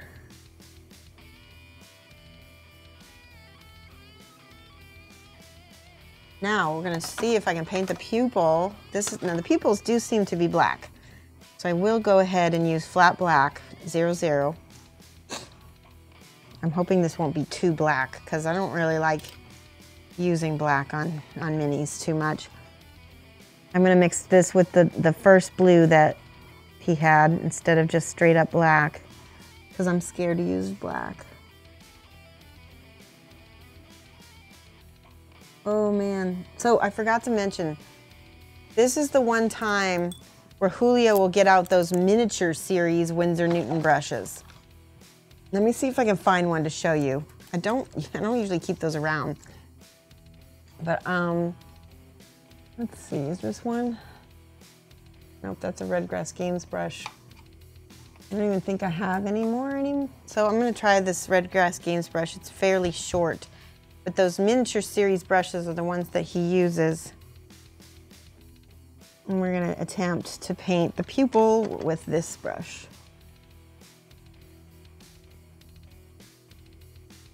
Oh no, it's splitting on me a little bit.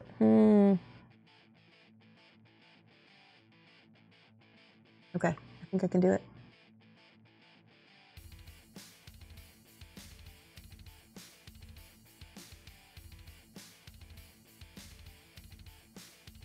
We did it! Holy cow. Okay, let's do it again.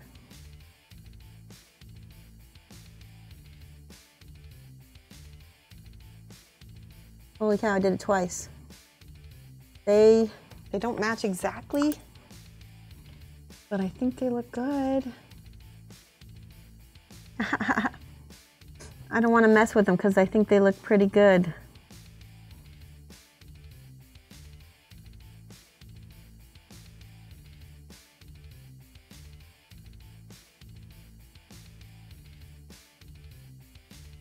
There, I evened them out just a little bit with the white. Now, I'm going to take just the pure blue and see if I can do a little reflective dot.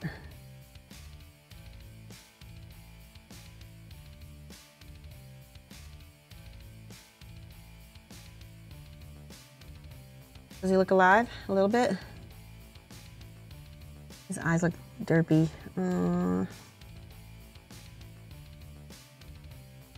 Yeah, let me look at him. Let me look at the box art. Maybe they're derpy too. No, they're both derpy. It's a little bit the sculpt. He looks a little crazy. All right, we're gonna leave it. Finished, not perfect. We learned something. He's not a competition piece, so. People time, that's the hard part. Can you guys see? Let's see if I can get him to. This is probably the best focus I can get. I think he needs a little bit more red on his nose and stuff. So I'm gonna put out red.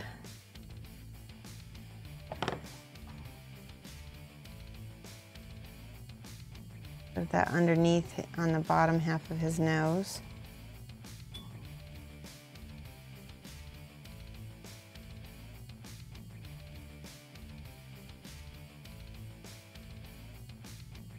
Same thing on the cheeks. And I will go ahead and take this red. I'm just going to do the tiniest water line on his eye. That will give him a little bit of a crazed look like he's supposed to be anyway.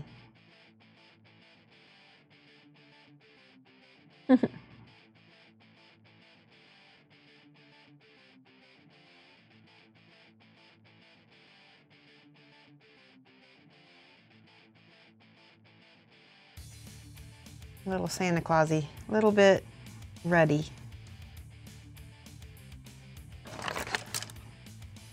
Now, he does have some eyebrows. I'm going to take a little black and a little bit of that blue and a little bit of that brown ink and see what I can make.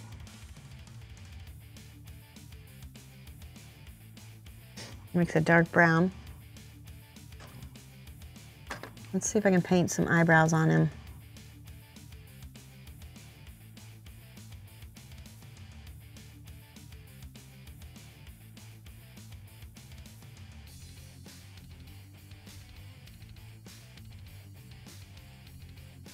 Men have a lot of hair. Don't give him tiny little, I'm talking to myself right now, don't give him tiny little eyebrows because especially the older guys get, no offense guys, but you guys get hairy the older you get.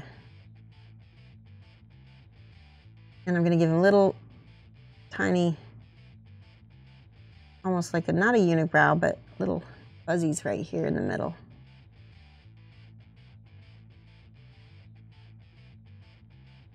See, that's so much expression. Let's get in here in the corners.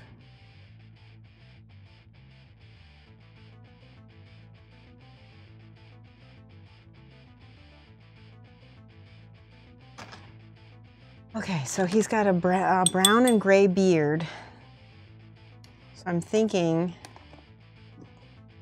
this is the highlight color, and then there's gray on the bottom. So the anthracite gray maybe? Yeah, let's do this bluish gray on the bottom.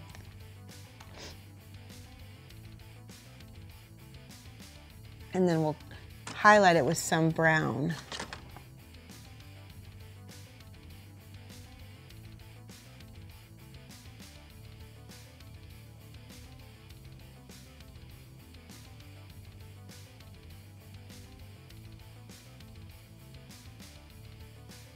Keeping it pretty thin.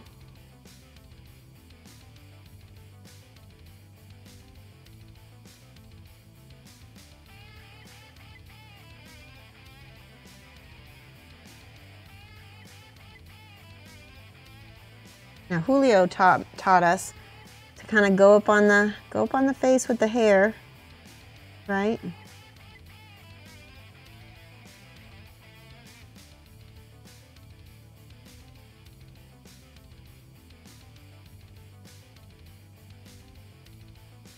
All right, I'm looking at chat. I'm gonna put my glasses on. I hear some, oh, did we get, hey, love minis. Oh, we got rated by Paint with Penny. Thank you so much, Paint with Penny. Let's do a little shout out for, little hype for Paint with Penny, guys. I really appreciate being rated.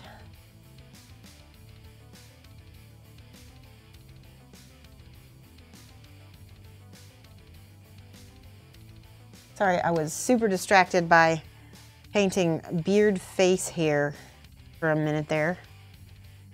You can see how he's starting to look.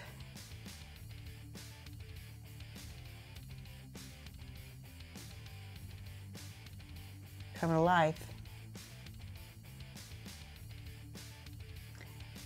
Hey, morning Jan, and oh, let me do a quick shout out, guys.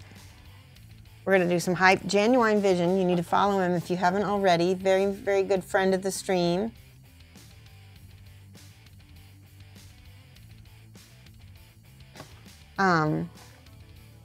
Very good painter. Does a very gritty style.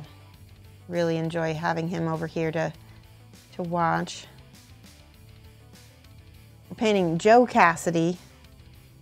He's a bust from Scale75, Scale Games.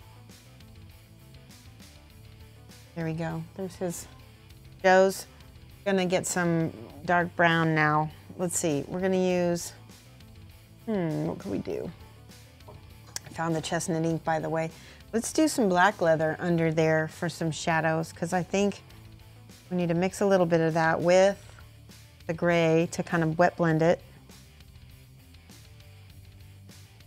How am I, Pink Goddess? Oh, that's so nice. Funny. I'm doing good. How are you, Paint with Penny? Yeah, I'll just go up here. Get the dark parts first. We can layer over it with the light.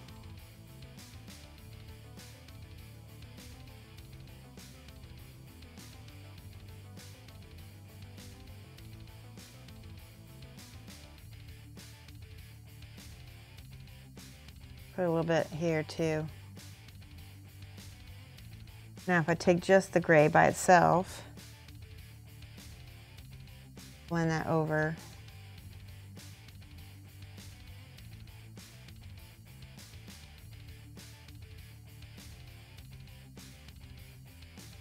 And I need some more darks. What am I gonna use? I'm gonna use Eclipse Gray. Is that too, that's a lot darker. Let's do some Eclipse Gray mixed with some of this black leather color. Yeah, that looks nice.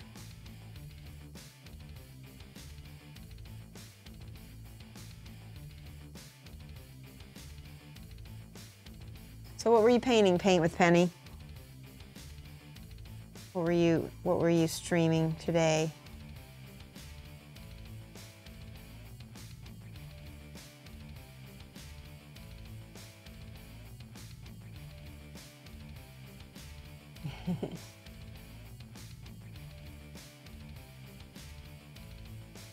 Hairy jowls, yes, exactly. I'm gonna do a little smidge of black and a little bit of the ink, the chestnut and the brown. Ooh, that's a interesting color. Let's try mixing. Let's see how dark this is. Look at this. Ooh, yeah, that's nice and dark. Contrast.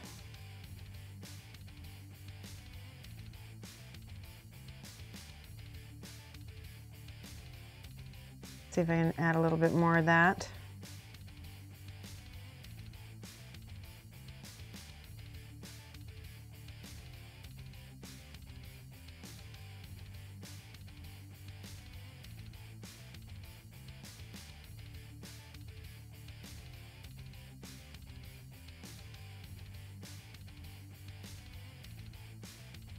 And then we'll get in between here.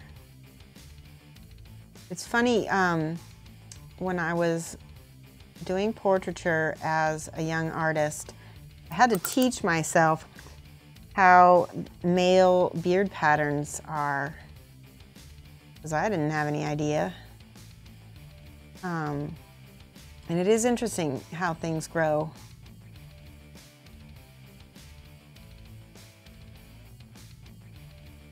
This is the lightest gray right here. I'm putting it. And I'm just kind of, I'm brushing it on so that it catches, there's some texture on the model. See that? Oh, his eyes are crazy. Now, he does need this light brown color, just a smidge. I'll show you how this is going to go. I'm going to pick out these little highlight whiskers.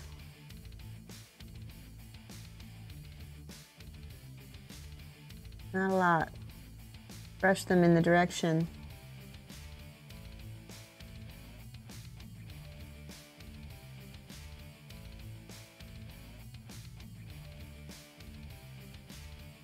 See how pretty? This is a light, almost like a pastel brown. Let me look at this picture again. Yeah.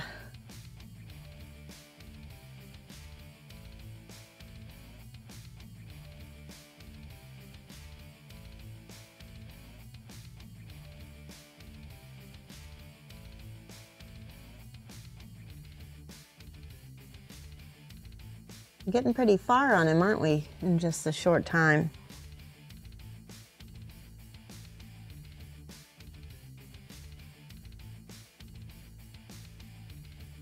It's like an overbrushing. We're just overbrushing the bits on his beard here.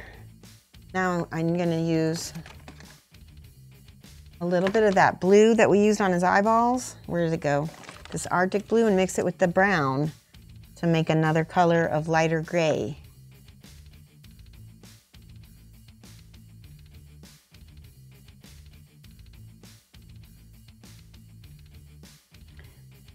Well, it turned tan on me, but that'll work. Tan, gray. We'll actually add some more gray to it to make it a lighter gray. There we go. That's better.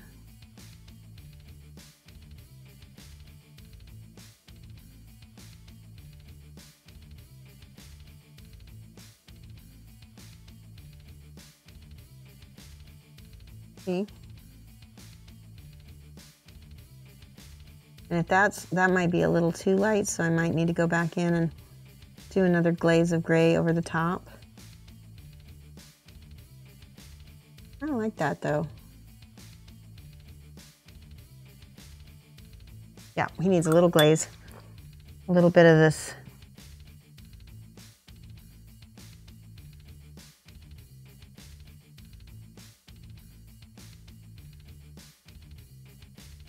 He's in his 50s, I think. He's got that start of that silver, but he's not quite there yet.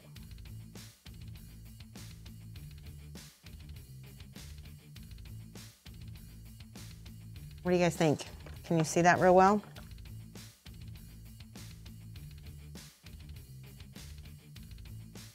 Let's get that brown out again. Yeah, there we go. That's what I wanted. That is it. Boom, boom, boom. I'm getting it. It's the brown over the gray that makes it look so nice. Class Clown, the floppiest shoes. Yeah, I think that's his permanent rank too. He got an honorary permanent rank in the chat.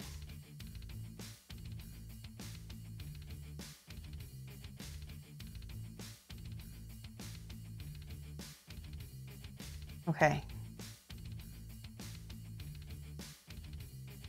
That looks good.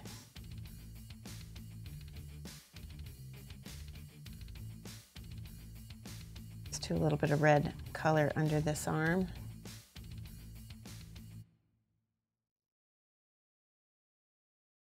Oh, it might be that time, guys. What? It is that time. It's time to look for someone to host. So let's check it out. Let's see who is on right now. Katie, I'm obsessed. We have not hosted her in a while. She would probably be tickled pink to have us host her. Who else is on? We've got Obaka TV, my favorite German DJ. Who else? Let me put on my closing music so you guys can. There we go.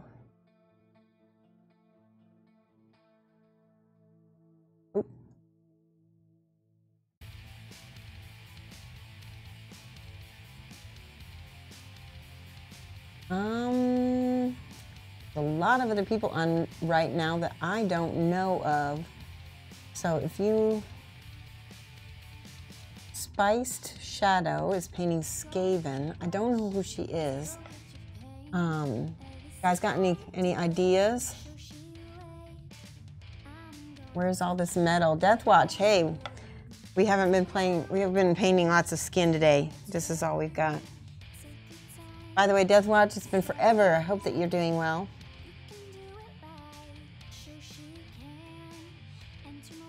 All right, any ideas on who we want to host?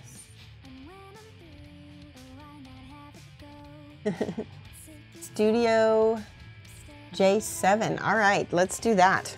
We will raid them, and I want you guys to type Mad Love from Shoshie's Minis, and we're going to raid Studio J7. All right. All right, guys. Thank you so much. We'll be back on Monday. I don't know if we're going to paint more of Joe or if we're going to paint more of Flower Witch, but we will be back 2:30 to 4:30, same bat channel. And don't forget to type Mad Love from Shoshie's Minis. I'll post something so you can copy it. All right, let's go ahead and raid